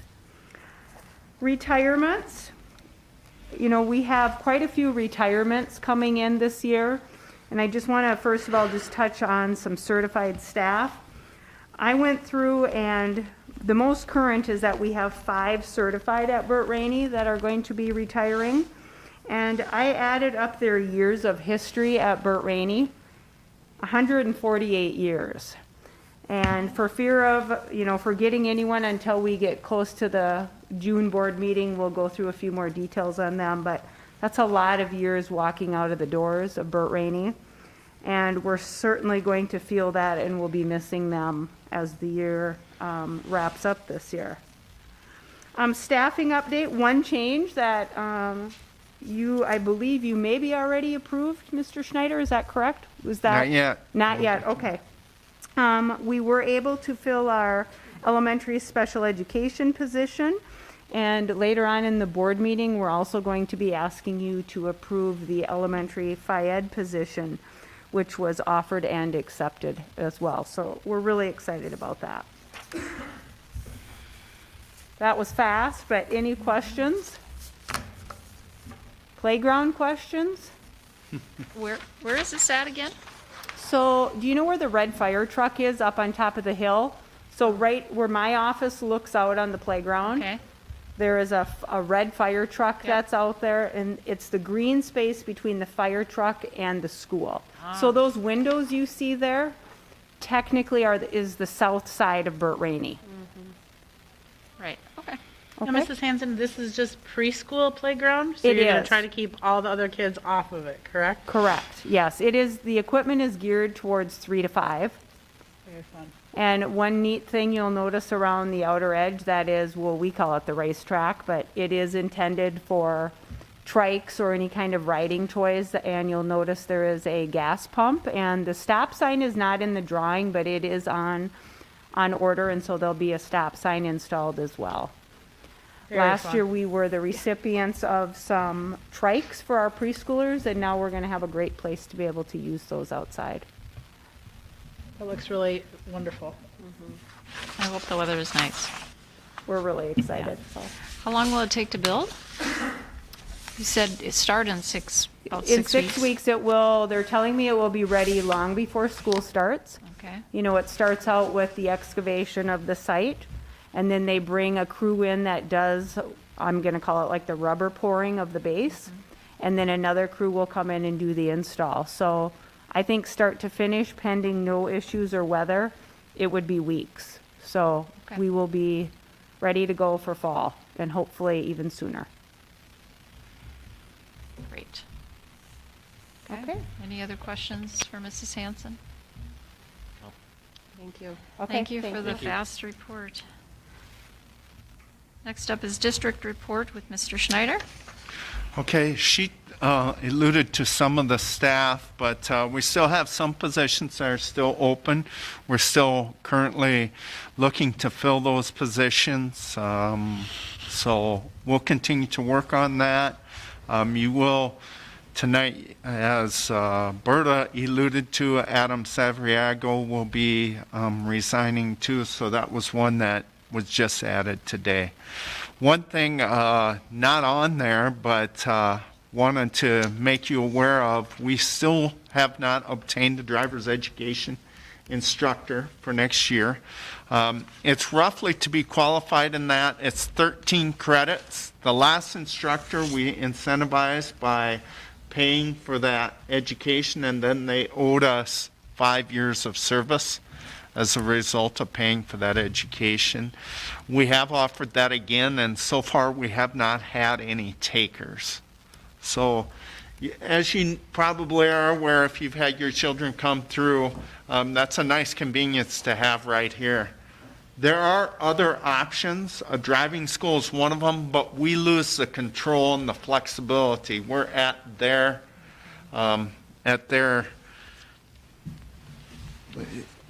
mercy for scheduling. So it's really nice to have our own instructor. So we'll keep working on that. We may have to pose some other incentives to get someone to want to do that. But we pay decent. That's really not the problem. It's just we have fewer and fewer staff, greater demand on them. So it's sure nice to have it local. So I know I've been talking about roughly $2 million in ESSER dollars, but I put in there ESSER 2, we know now is $601,325-ish. There might be a few cents in there that I missed. But ESSER 3 is $1.35 million, that was put out in April. So those are the monies that we're starting to spend in terms of buildings and ground and finance committee. Okay. Some of that money used for this playground?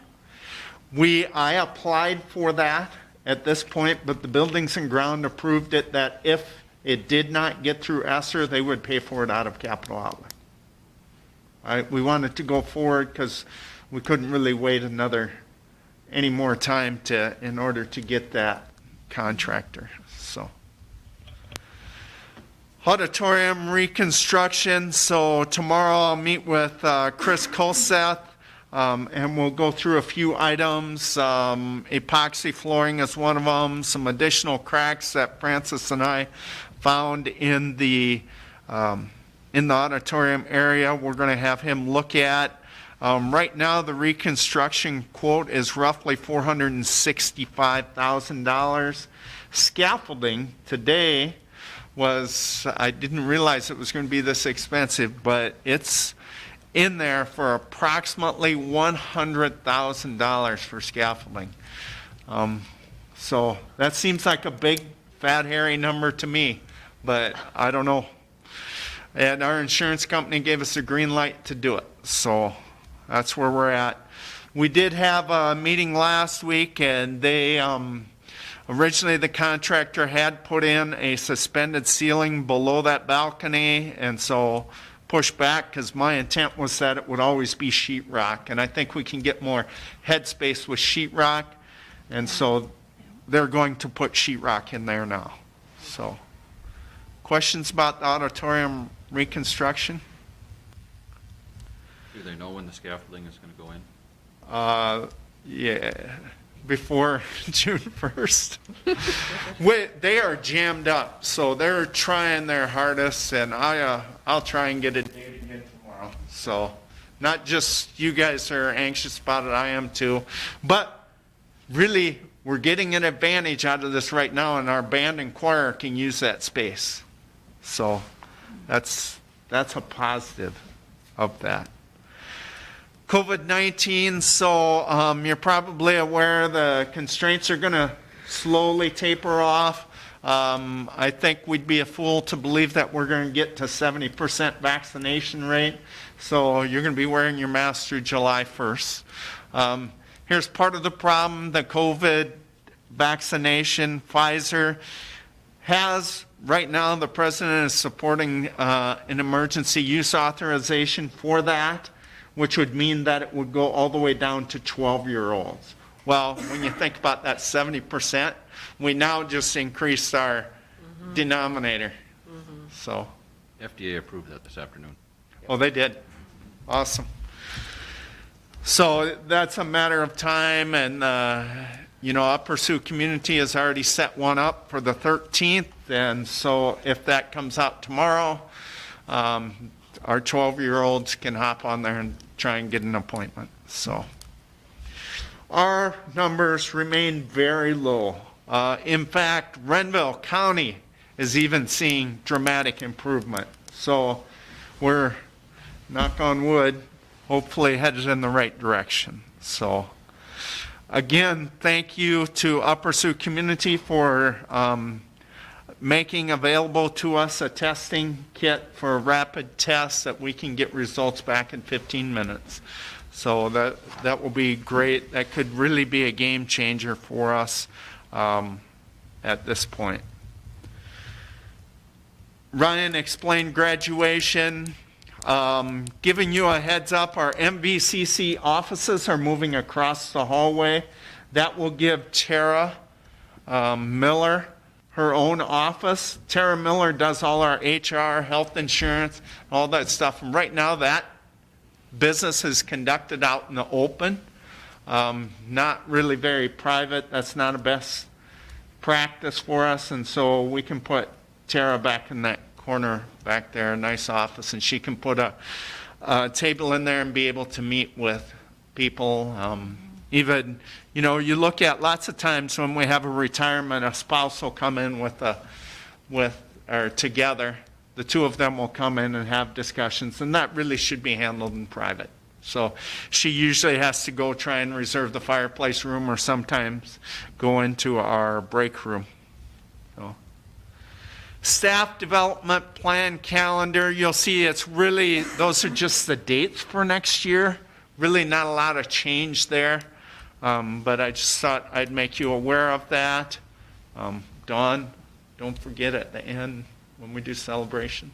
All right, there's my reminder. It came up. Yep, I got it. We talked about the Clarkfield pool. Francis over the weekend told me that we had a water heater go out in this building. The replacement for that water heater, roughly $10,500 without installation. So we can complain about it all we want. It's got to be replaced. So good thing we didn't spend all that in building and grounds, right? So So we looked at, in Finance Committee, we looked at a lot of different things in terms of staffing. Remember, our greatest goal here is to have the biggest impact we can upon our students. So really, Buildings and Grounds did spend some money the other night. We do think that will help our students, but that's probably, I don't see us spending a lot more on capital outlay LTFM sort of things from here on out. I think the rest has to go to programs, personnel, and things that directly impact our students. But we don't want to spend too much right away in the beginning, but roughly adding up, I think we're in the neighborhood about $330 already, $1,000 already obligated. So out of the 601,000. So, all right. FCC put out information about a discounted broadband. I will be getting something out to our families about how they can qualify for that. All of our broadband providers in this area look to be listed there. MediaCom, MVTV, all of them seem to be listed on there. So that would be a good discount for people that qualify for that program. So I know you probably have heard a little bit about the rescinding our mask order. Our school goes through June 3rd, 4th, however you want to look at it. So we really do not need to rescind our mask order because the mask order goes to the end of our school. Our policy didn't really outline that it would be any different for summer school. So in June, we'll just vote to rescind that and we can take that policy completely out. Okay? It does allow a little flexibility with that. All right, that's all I have if there's no further questions. Oh, I was going to talk a little bit about strategic plan. What are your folks' thoughts on the strategic plan? What format, what timeline? Those seem to be the two questions. You like the full out 12 to 14 week version or the 6 to 8 week refresh version? I'm not sure many of us have an appetite for 12 to 14 weeks. I mean, As long as, and I think that would, to me, from what I understood, that the full refresh is redoing the vision statement, the belief statements, the mission statement, redoing all that. So if we are okay with those, then we just do the refresh, and that's the shorter version? Am I understanding that that's the only thing? And the way I heard it too, there's still surveys and there's still listening sessions. Yeah, so we can still, right. And I liked that you asked the question, Jeremy, About our too, goals. that we can change some goals because of getting that feedback from the surveys and stuff. I mean, I like the refresher because those mission and vision, and unless we decided that we didn't like those, I think that's really the bigger question is, I know there was a lot of work put into creating those, and it was Do they- 5 years ago? yeah, do they still represent us and Yeah, I don't know. where we've come?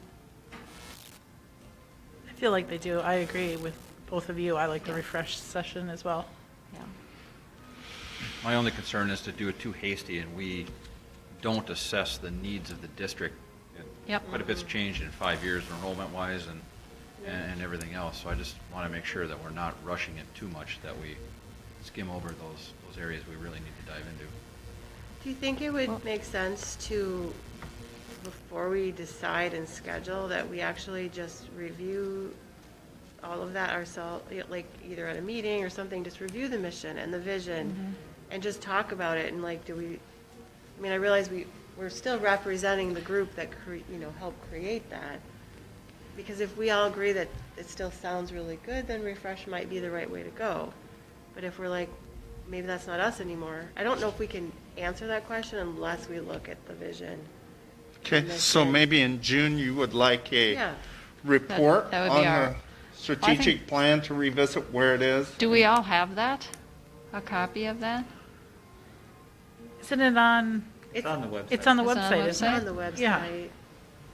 So maybe that should be our homework, I think is so. to review that. To review the strategic. Can you I put think it that on should board be on book us. or remind us on board book for the June meeting to at least look at the goals and the mission, vision. That's something each of us could do outside of our meeting and come to the June meeting with any feedback that we Prepare. have of that. Right. I Is just that what you're feel- saying? Yes, because I feel like if we don't take the time to look at it, then I don't know how we can decide if we should go the full or the refresher. Agree. And I agree with that. Jeremy. I don't want to rush it. It's a big deal. It works with, we follow it for 5 years. Okay. Yeah, I still want to hear from all stakeholders. I mean, and she said including students and, I mean, definitely community members. I mean, I know it will be different with Zoom, but with Zoom's capabilities, I'm assuming they would do maybe breakout rooms and, have those little discussions, come back to the main session. I have to believe it's like the other meetings I've done where they're all breakouts and stuff, so I'm sure it'll be very interactive still. All right, Hope so so. we'll revisit it, then we'll talk about when we want to do things and the full out. I think so. I think Good so. idea. I think we still have time unless you think we're on a shorter crunch. Okay. Well, I don't think we want to rush through something and get a half-baked process. Right. And I don't know about doing it during the school year. I think summer sounded, When did we do it last time? I thought we were in school when we did it last time. I can't remember. So you're saying during school would be worse or better? yes, worse. I think, I think we met during evenings, I remember. I know it was I mean, evening. if it's virtual, people can still go to the lake and just log in for hours. I don't remember what time of year we did it, honestly. I do feel like it was during the school year. I just think it was in the evening, because you didn't have the same people come to every meeting because of commitments. But it may depend on her availability, because she talked about how she's already got 3 or 4, or 3 scheduled for the summer, and maybe that's a Yeah. factor too, their timeline. Okay. Well, I think what we need to do probably is just wait till June and revisit it, then we talk about the timeline. How's that? I agree. Yeah. All right. Thank you. Okay, any other questions for Mr. Schneider? Anything else? Should we start with you as a celebration? That's the next item. Yes. Sure, I was Senator, yeah. curious about that Yeah. comment. Yeah, I'm afraid of that. Okay. But I would. So, my sister-in-law is the Dean of Nursing for Minnesota West Nurses. And she reached out to me. They had their commencement last week. Was it Wednesday? May 5th? And she wanted me to reach out to the board to share. And so I will read to you what she sent to me. We celebrated the nursing, pinning, and graduation ceremony at YME. The students were so glad to be able to celebrate. Many of them couldn't celebrate their high school or other college degrees last year due to COVID. They were so thankful. If there is a chance, please thank the school board and administrative team. And she specifically talked about Tim Knapper and Mr. Luft for your help with the process. For the partnership and collaboration between YME and Minnesota West. 40-plus nursing students were able to bring their families to Granite to experience the community and college. We appreciate what we do together. To the YME School Board, thank you so much for allowing Minnesota West to use the YME High School gym for the celebration of the nursing graduation ceremony yesterday.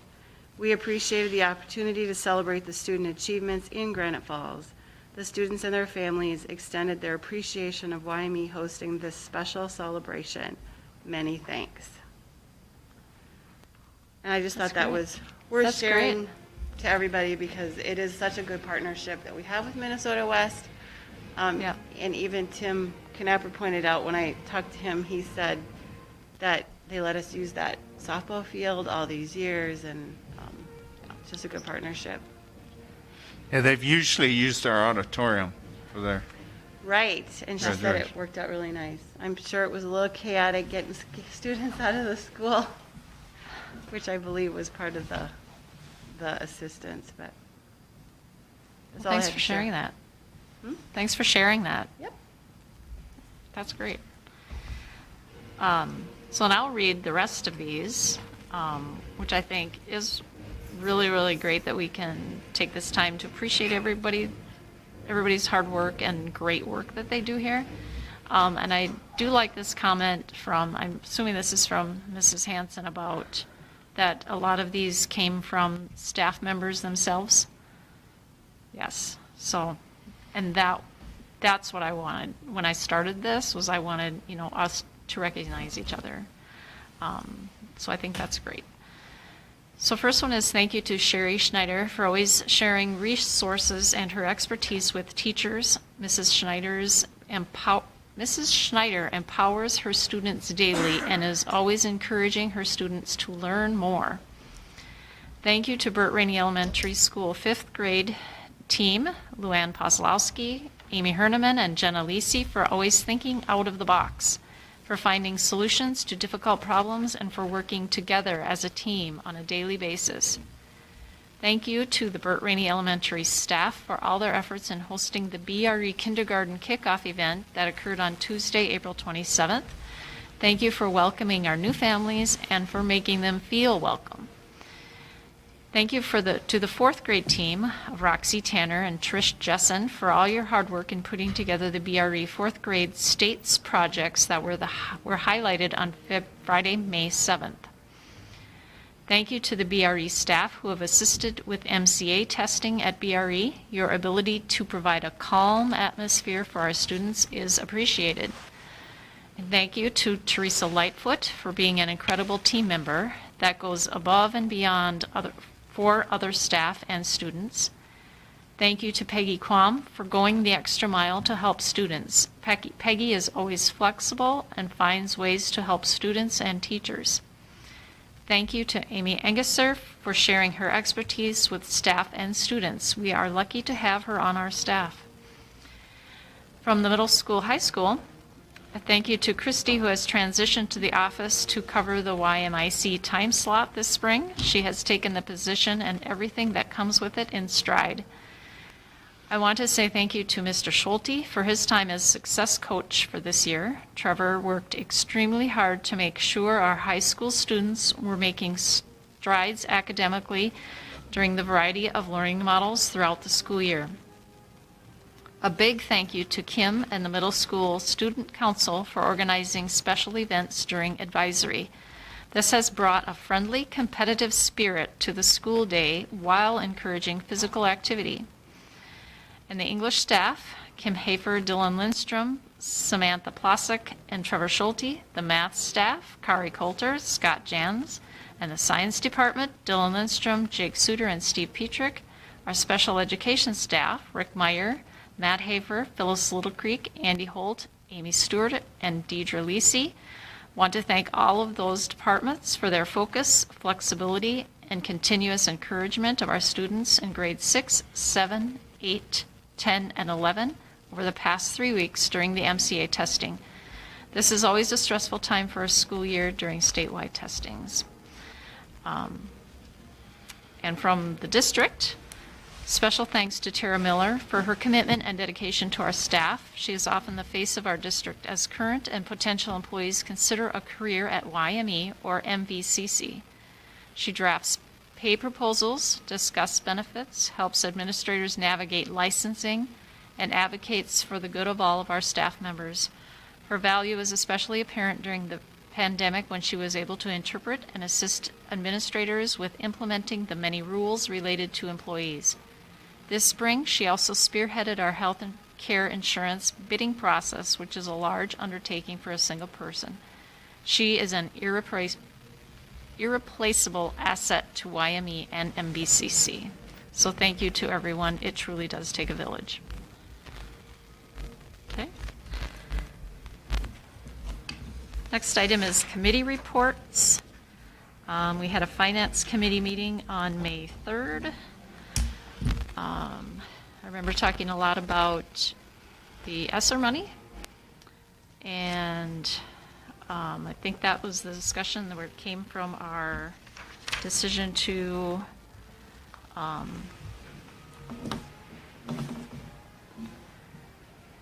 help me out here. Offer To a offer curriculum director Curriculum and director, yes. instructional coach. Yes. So we had lots of options there, and that's what we decided to go with. We also reviewed the use of the ESSER funds and what's appropriate. We talked about addressing the lack of gain academically.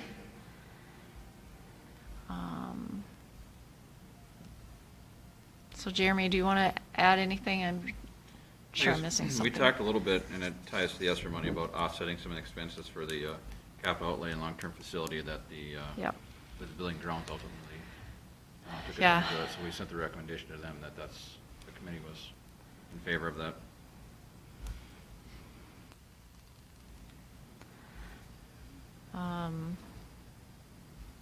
Talked about summer school and, kind of fixing that loss of gain. And before I forget, maybe Lisa mentioned this too.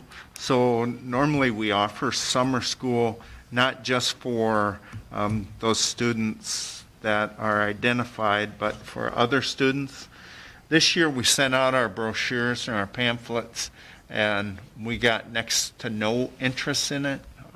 The feeling was that people just wanted a break, and so we will not be offering BRE summer school.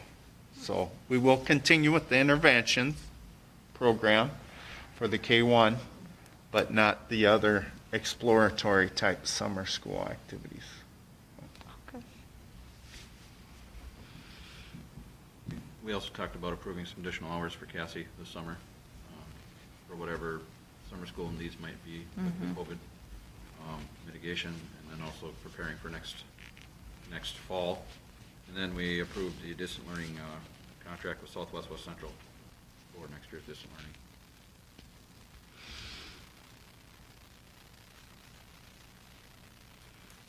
And then we also reviewed a software upgrade for human resources.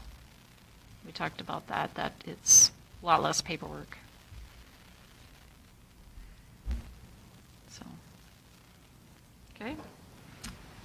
Anything else? Any questions for that? It seems like building and grounds and finance are so tied together. So then building and grounds, that was May 6th. Ron? I guess building grounds piggybacked off what the finance committee did. Spent a lot of time talking about the ESSER dollars and where we can use them. Yep. And taking a look at how we could maybe offset some of the capital outlay and long-term facilities costs with some of the items that fit into the categories that the ESSER's money is designed for. So we went through the list, our spreadsheet that we have, and it was about $200,000 worth of items that we were able to offset costs with ESSER money and instead of capital outlay long-term facility money. And anywhere from technology purchases, and then the playground itself, some cleaning equipment for Franny, and some repairs that we can be made to like the glycol system and stuff like that. So we talked about a possibility of maybe replacing a vehicle. That's kind of put on the table for a little more research, and we'll talk about it again in our next meeting, possibly in June. Is that correct? Yes. Okay. So maybe using ESSER dollars to maybe offset for driver's training, and if we can maybe have a multi-purpose vehicle in the process.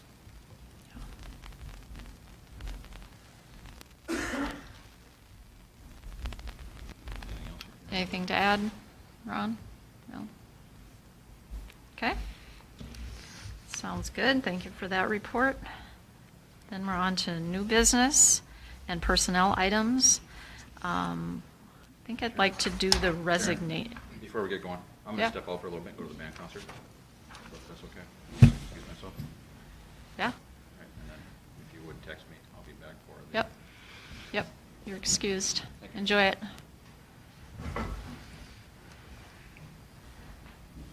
So our personnel items, I think I'd like to take items 9.1.1 and then 1 through 4, the resignations, as one motion.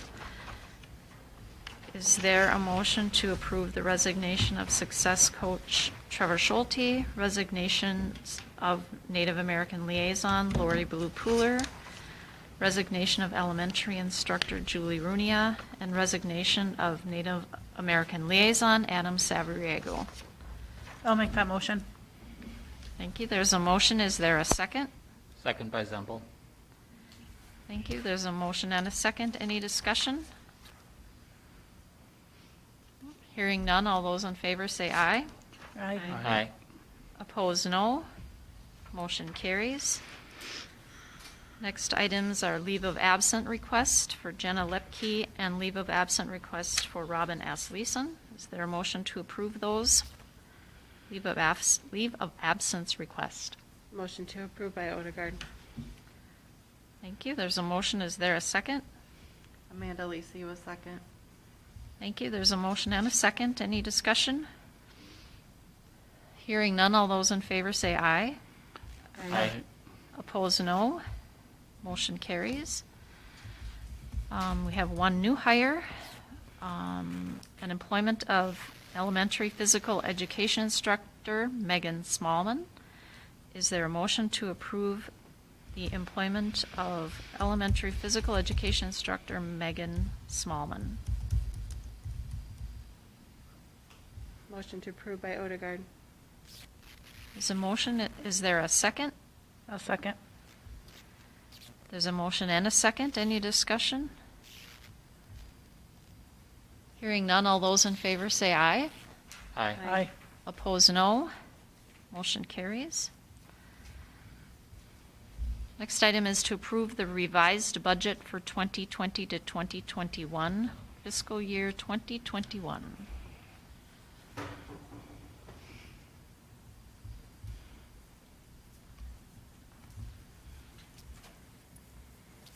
At this point, I'd like to welcome Jeremy Wilcox. He's our new finance director. Yes, he will be doing that from now on. Is your microphone on? I'm just going to take this off. Okay, so you should have 2 reports that were sent to you regarding the revised budget. The first is a summary sheet, looks like this. Has a green and yellow heading there. And then the other one looks like this. That has some detail on it. And as I'm talking about it, I don't know if you're able to look at both at the same time, but basically, the summary is just what it says. It's a summary of the detail that's on the other report. So what I'll do is I'll go through the detail first, and then we'll look at the summary report to see how that all fits together with the total budgets by fund. So if you look at the detail report, we approved budgets, the board approved budgets last June, preliminary budgets for this current school year. And so the revisions that we're going to go through are based on various items. It may be staff that left, new staff, it might be things that the board has approved throughout the year. We're also looking at some of the funding that we've received because of COVID.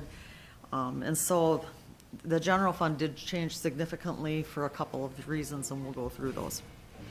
So the first items that you're looking at there is the unreserved budget revisions for the general fund. And you can see the first items listed are the salaries and benefits. And I'll go through these line by line, but I won't talk a lot about most of them because a lot of them aren't those larger numbers, but I'll speak more to those that change significantly. So the board and accounting salaries went up by $5,021. That's a school board, and then also a partial because of the new staffing that we have in the accounting office. The teachers and long-term subs, it looks like it only went up by $4,960, but if you look at that other little explanation there, basically, we also hired a couple of staff with our COVID funding, with our federal COVID funding, and so the staffing costs actually went up more than that, but you'll see that later it's part of the funding we received from the federal government and the county and city for COVID.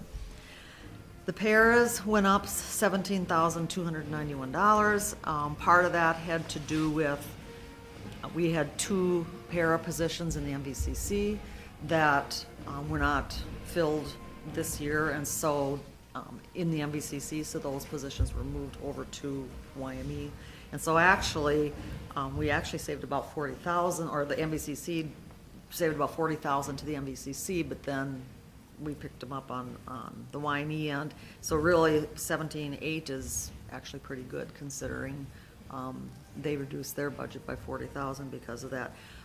Another piece that goes along with that is that some of the paras, a portion of their salaries were paid by COVID funding for extra time that they may have been assigned to during the day, and for things like sting care and those kinds of things that were related to COVID. So we're seeing things this year that are really different than previous years, simply because it isn't a so-called normal year because of all the things that went on because of COVID.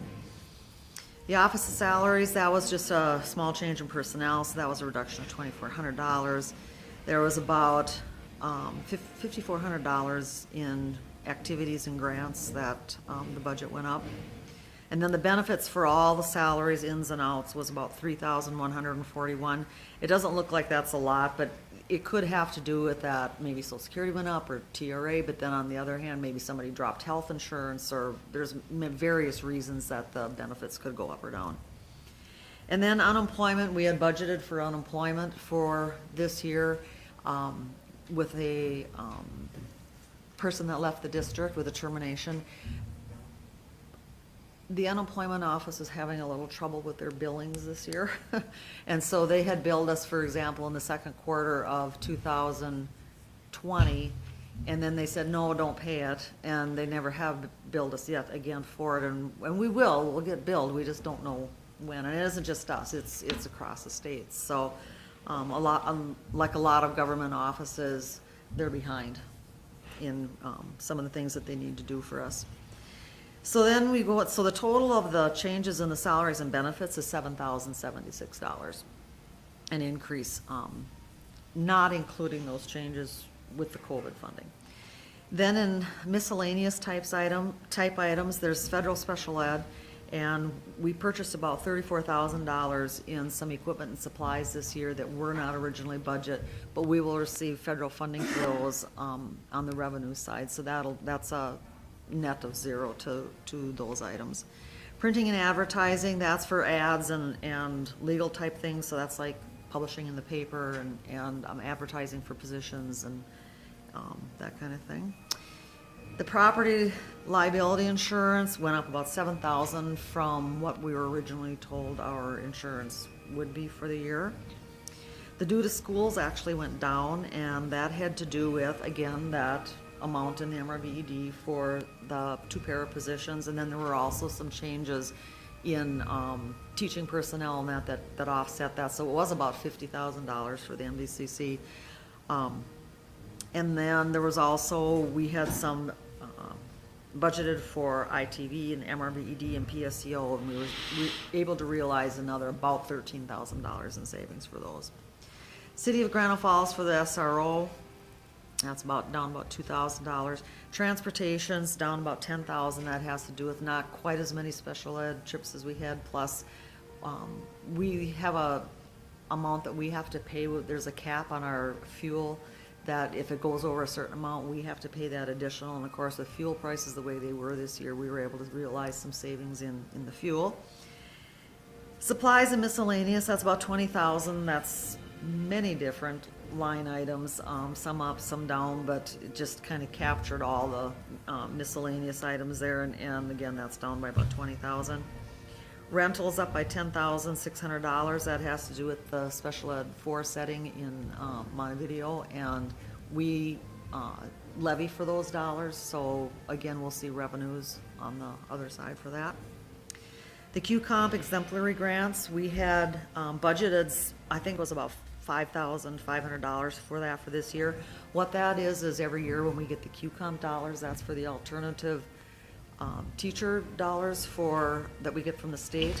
And last year, we did not spend all of our funds that we received. In fact, I think maybe 1 year we have since we started that program. Anyway, so it was determined that we would use some of that extra funding that we received for that to provide exemplary grants to teachers. And so they could apply to the principals and to Mr. Schneider for various things. It might be a little bit of extra salary for doing something, or it might be a set of books or some equipment or that kind of thing. And that was limited to what we received more in funding than we spent last year. And the original budget was $5,500, but it ended up being about $14,000. So we added to that budget. Utilities were down this year. Fuel was down at a low cost, electric and water. And this is something that we do even in a non-COVID year. If the utilities are down, we'll adjust the utility budget to basically where it should be. Now that could go up next year, so and that's one of those items that it can change for various reasons. It can change for the fuel cost, it can change how cold a winter we have. In this case, it also is, when you don't have students in the building, you aren't using as much water, electricity, and those kinds of things. So there's various reasons that went down. Grants, that's miscellaneous grants that we received from outside sources. Had a lot of grants this year. The major one is the LIFT program. Both our industrial tech and our art program have secured $50,000 LIFT grants that started actually, I think maybe 2 years ago. I don't think it even started last year. And we have another year to spend that. And so we had budgeted for the remainder for this year, but we aren't going to spend it all, so that we are able to reduce the budget for that. But that we'll budget for that balance then in next year. So, and again, it's a net of zero because both the revenues and the expenditures are reduced or increased depending on what grant it is. And then we had budgeted for a transfer of food to food service. For many, many years, the general fund has had to transfer funds into food service in order to cover the deficit that's at the end of the school year. And so last year when we approved the budgets in June, again, we budgeted for that difference in general fund to transfer. But when the final numbers came in with the summer programming in food service, we actually went up in fund balance, in fact, significantly. And so we are also in the summer program this year, and we're expecting this, I don't know if we'll go up significantly, but we're at least expecting to break even or a little better.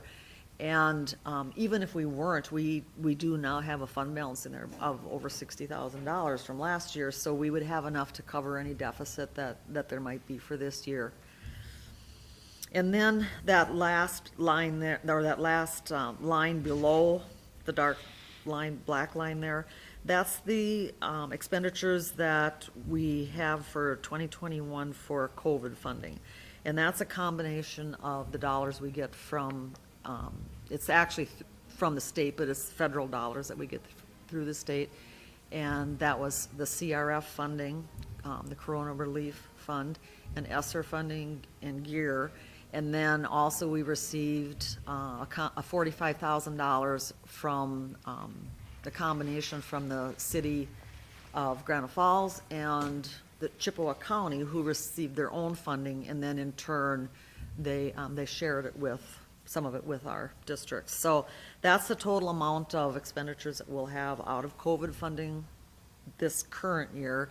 And again, you'll see that on the revenue side, it's a net of zero because it is dollar for dollar. So our total changes in budget for the expenditures is $268,000, but of course the major portion of that is the COVID funding. So and again, this is just the unreserved portion of the general fund.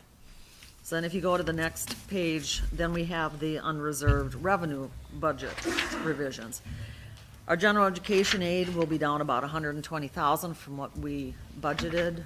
We were down a number of students from the spring to the fall. I believe Rich thought it was like about 16 kids that we were different than what we had anticipated for this fall. That isn't a number that you can just, when we budget, we move our kids forward from spring to fall, but at the same time, during the course of the year, if you have a student that's only here half the year, you only get a half of a FTE, so to speak. And so it's, that number fluctuates all throughout the year, but in general, the average has been that we have been down more than what we anticipated. So that's a drop of about 120,000. Then there were some just miscellaneous small aids, a total of 2,400, and you can see there it was, there was about 4 different ones there that make up that 2,400. Special ed aid, we increased about $30,000, and that's based on what we've been receiving in prior years. We are looking at next year, our special ed funding will go down unless the legislature does something with it, not that now. We don't know yet.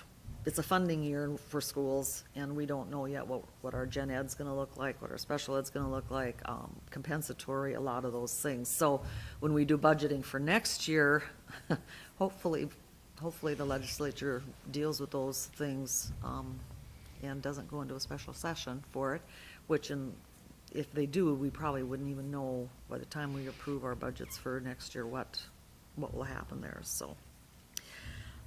Then we have, from schools, went up about $7,200. That had to do with the targeted services that we received from last year. We received funding in the current year for the targeted services that we held last year. And so we saw a little increase in that. The wrestling share, we saw a little bit increase in that from the other 2 schools in the Quad County Wrestling. The CTE program, and then the MVCC a little bit there too. So that was $7,200. Then that same federal special ed equipment that I talked about in the expenditure side, you see the revenue there for $34,305. Interest and some miscellaneous local items going down about $24,000. For the most part, that's interest, and that's due to interest rates being in the tank. They're just not very high right now, and so we're expecting that's significant, that's a drop of about 27,000. So, and then there were some other miscellaneous items that went up. The grants, again, we saw a decrease in the grants on the expenditure side, same as on the revenue side. The Title I and II, the budget is up by about 20,000 more than what we budgeted last June. That's a budget that isn't done until September, so we don't actually, September of the current year, so we don't know in the spring exactly what we're looking at for budgets there. And so based on what we had budgeted last year, we actually were able to carry over some funds from last year, and so our Title I and II budgets went up this year. And so again, that you'll see that revenue on, or the expenditures on the other side. Now, it doesn't show separately on this form because it's spread throughout. It's some salaries, it's supplies, it's some contracted services and things like that. So, but we do see we'll see about $20,000 more if we spend everything that we budget. The impact aid, Berta alluded to that about a little bit in her report, and we are seeing about a $10,000 reduction. They did tell us that they do like a hold harmless, so that if you're reducing significantly the amount that you will get for impact aid based on their formula, for 3 years, you get 90% of the last year you received more dollars. So that would be fiscal year 20 we received, and so we'll get about 90% of that this year, 85% the following year, and 80% the third year. And if we do not qualify for that higher amount by that time, then our impact aid will drop significantly, so in 3 years. It's from 80%, I'd say it's probably gonna go down $60,000 to $70,000 that year.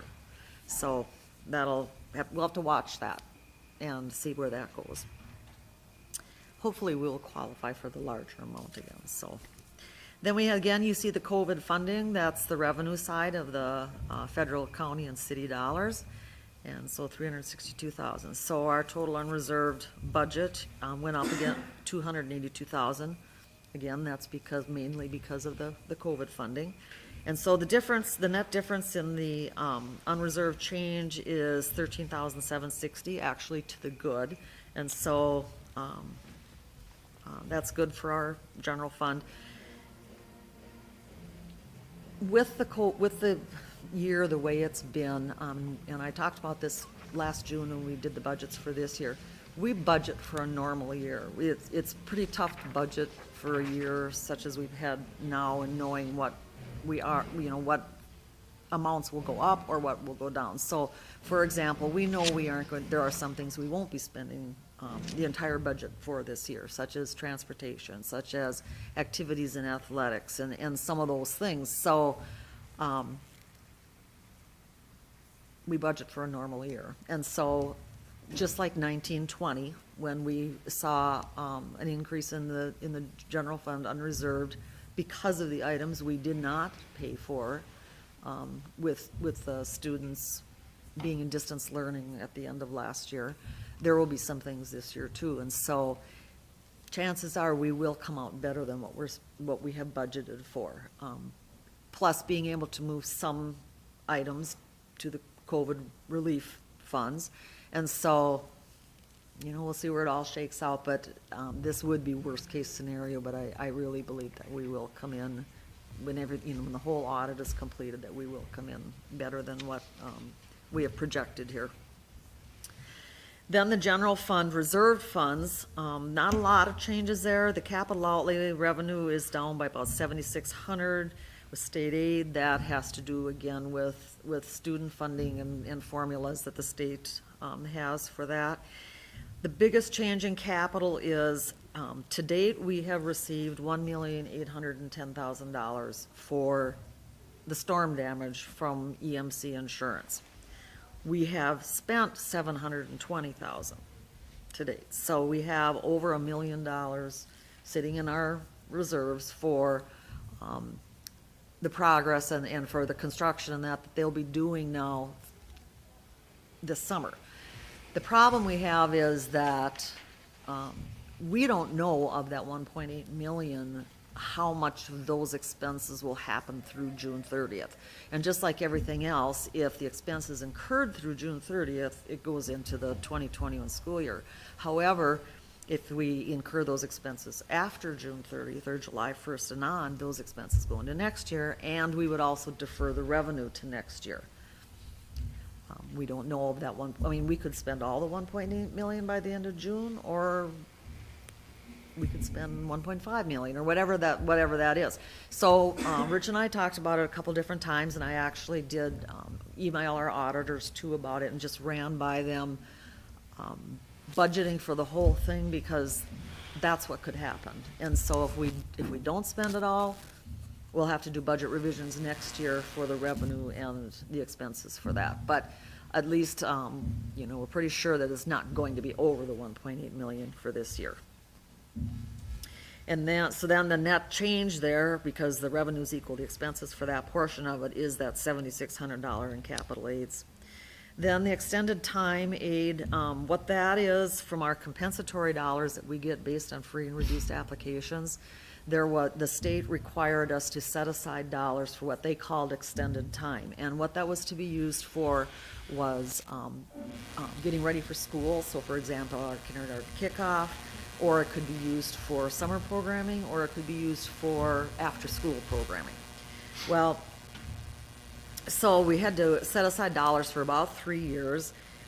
July 1st of this year, our beginning fund balance was about $22,600. Now, the legislature last year changed that, and so we no longer have to set aside dollars for that, but the fund balance we currently have, we do have to spend in coming years. There's no limit on it. We could spend it in 2 years or 10 years or whatever, but at least we don't have to set aside those dollars anymore for a specific reason like that. So that's kind of nice. I think the districts are, most districts are happy about that we don't have to do that. So But because of that, we did not know that when we did our budgets in June, when we approved the budgets in June. So we had budgeted that we would have to set aside $14,000. But because we don't have to set it aside, then that reduced that revenue budget, and that revenue actually then becomes part of our unreserved. So that helps our unreserved revenue out also.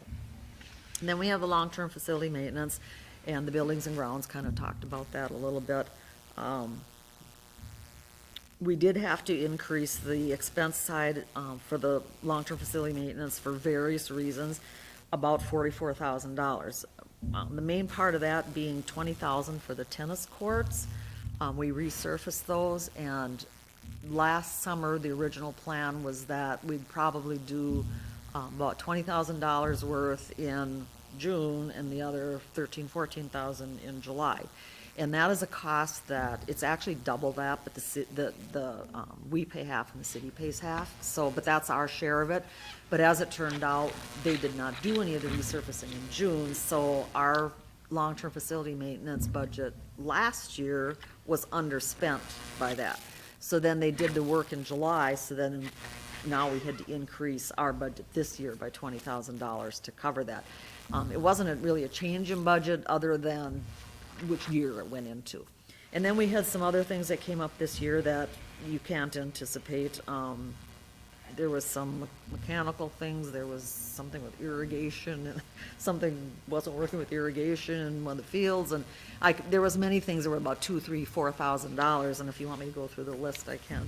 So in total, it's about $44,000. We're still looking at a good fund balance there, and again, when we go back to the summary sheet, I'll show you what that is.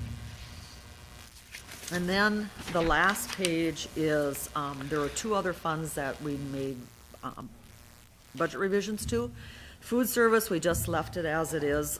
Again, we're not exactly sure how that's all gonna shake out with all the summer funding in that, but we did use $15,368 in the CRF, the Corona Relief Fund dollars for food service. And that was for things like disposable, plates and napkins and glasses and cutlery and all those kinds of things that we normally would not purchase. And so because of COVID, when we were supplying lunches and breakfasts to, various towns and different things, then we had to purchase that. So we were able to take that from the COVID funds. So that was helpful for the food service fund. And then the OPEB fund, Fund 25, other post-employment benefits for retirees. We were able to reduce the revenues by about $18,000, and then the expenditures increased about $6,600. And actually, our expenditures would have gone down more also, and that's due to maybe retirees that were on insurance, but then they got off during the year or things like that. But the reason the expenditures didn't go down as much is because we offered an incentive to our teaching staff, and so we had I think 3 that took advantage of that, and so that comes up out of the OPEB funds, and so that offset that the amount that we were saving on the expenditure side. So if you go back to the summary, on the left-hand side with the green heading, that's the preliminary budgets that were approved last June for this year. And that's basically just for comparison, so you can see where we've changed. Under the yellow heading is the new revised budget that we're asking you to approve tonight. And over on the right-hand side, again, there's some little notes, and those line up with that detail report that you have. So you can see with the long-term facility maintenance, it's about $44,630 that we're anticipating to go down because of those extra items that we had to do, and then the tennis courts. And you can see we're still anticipating a fund balance at the end of this year of over $164,000. Safe schools didn't change. Again, about $2,700 there we'll end up with. Capital changed slightly because of the revenues, so that'll be down about another $7,600. And you can see that insurance that we talked about for the storm damage, and that's the $1.8 million. And both on the revenues and expense side, of course, that increased the budgets significantly. And we're actually running that through the capital outlay, because if you run it through the unreserved general fund, so to speak, then at the end of the year, when we do the budget publication, I don't know if you remember seeing that in the paper or whatever each year, but what they do is they take your operating funds minus capital and long-term facility maintenance, and they divide your expenses by the number of students that you had during the year and come up with a cost per student, so much per student. I think this year it was right around $14,000 for operating funds. But if we added that insurance into that, that would increase that significantly, and it really isn't a cost for educating. I mean, the buildings are part of educating the students also, but we don't want that to increase that amount per student. And I think it belongs in capital because it is for building type things, so that's the 1.8 million, and then again, you'll see that extended dollars that we received that we had to set aside before, but we don't any longer, and we're looking at about 13,800 at the end of the year. The student activities, we didn't make any changes to, and again, the COVID funding. So the total change for general fund, all reserved and unreserved, is about 13,760. Food service, again, that 15,368 due to COVID. We did not make any changes to the community ed fund or debt service. That's for paying off bonds. Custodial fund is a new fund that the state came up with. We do have some senior citizens dollars in there, and we did not have a budget in there last year when we did them in June. So that's only about $1,000 for both revenues and expenses this year. The other post-employment benefits, again, for retirees, we talked about that. And then the debt service for those same OPEB dollars didn't change. After doing some calculations with the OPEB debt service, it looks to me like we have about 2 more years on what's left in the bonds that we sold for OPEB in 2009. And after that, it'll be on a pay-as-you-go. They're both levies, so they're paid by levy, but it won't be, it'll be a different mechanism kind of that we'll be doing that on. So you can see the totals there, 14,102,709 for the projected revenues and 14,425,000 for the projected expenditures. Again, the unreserved is looking better, a little bit better, so that's good by about 13,000. So that's what I have. Any questions? Next month, you'll be looking at the budgets for next year. So we're working on those now, and a lot of times we do this at the same time in June, but thought it best that we get this out this month, so. Well, we appreciate that. Okay. Any questions for Leanne? We'll need a motion to approve that. Okay. So is there a motion to approve the revised budget for 2020 to 2021 or fiscal year 2021?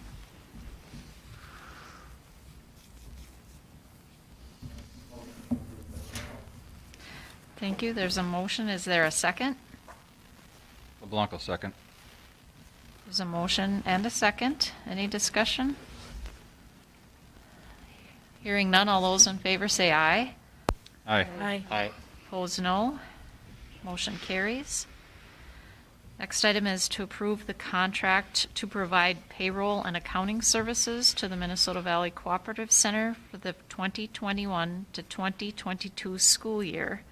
Is there a motion to approve? I'll make that motion to approve.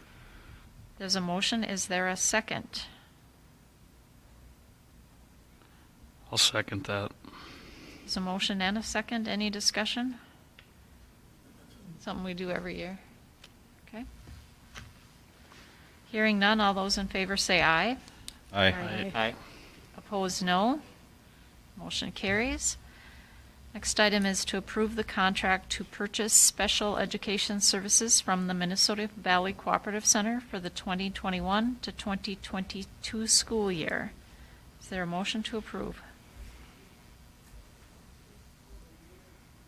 Motion to approve by Odegaard.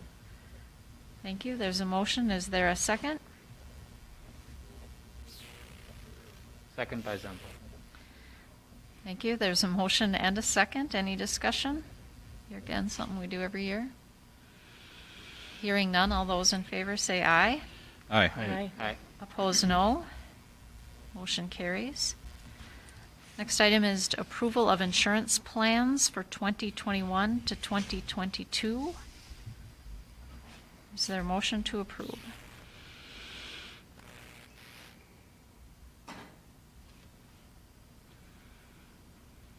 Moved by LeBlanc. I'll second.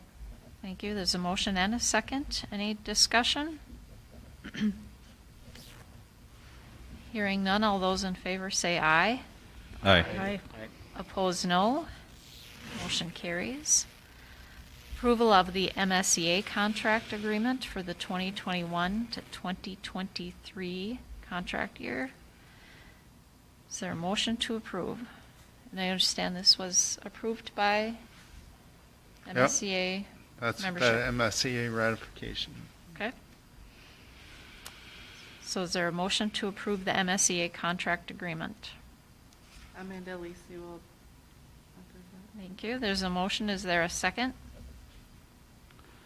I'll by second. Odegaard. Sorry. Thank you, Ron. There's a motion and a second. Any discussion? Hearing none, all those in favor say aye. Aye. Opposed, no. Motion carries. Next item is a request from the YME class of 2021 to be exempt from attendance. Is there a motion to approve? Thank you, Ron. I'll second. Thank you. There's a motion and a second. Any discussion? Hearing none, all those in favor say aye. Aye. Aye. Opposed, no. Item number 10, policy update. There's no policy update. Next item is that we will go into closed session for employee evaluation pursuant to Minnesota Statute 13D.05 Subdivision 3A. And after the closed session, we will reopen and there will be really no further action taken during the meeting. So it will be just opened and adjourned after our closed session. So I'd like to take maybe a 5-minute recess before we go into closed session.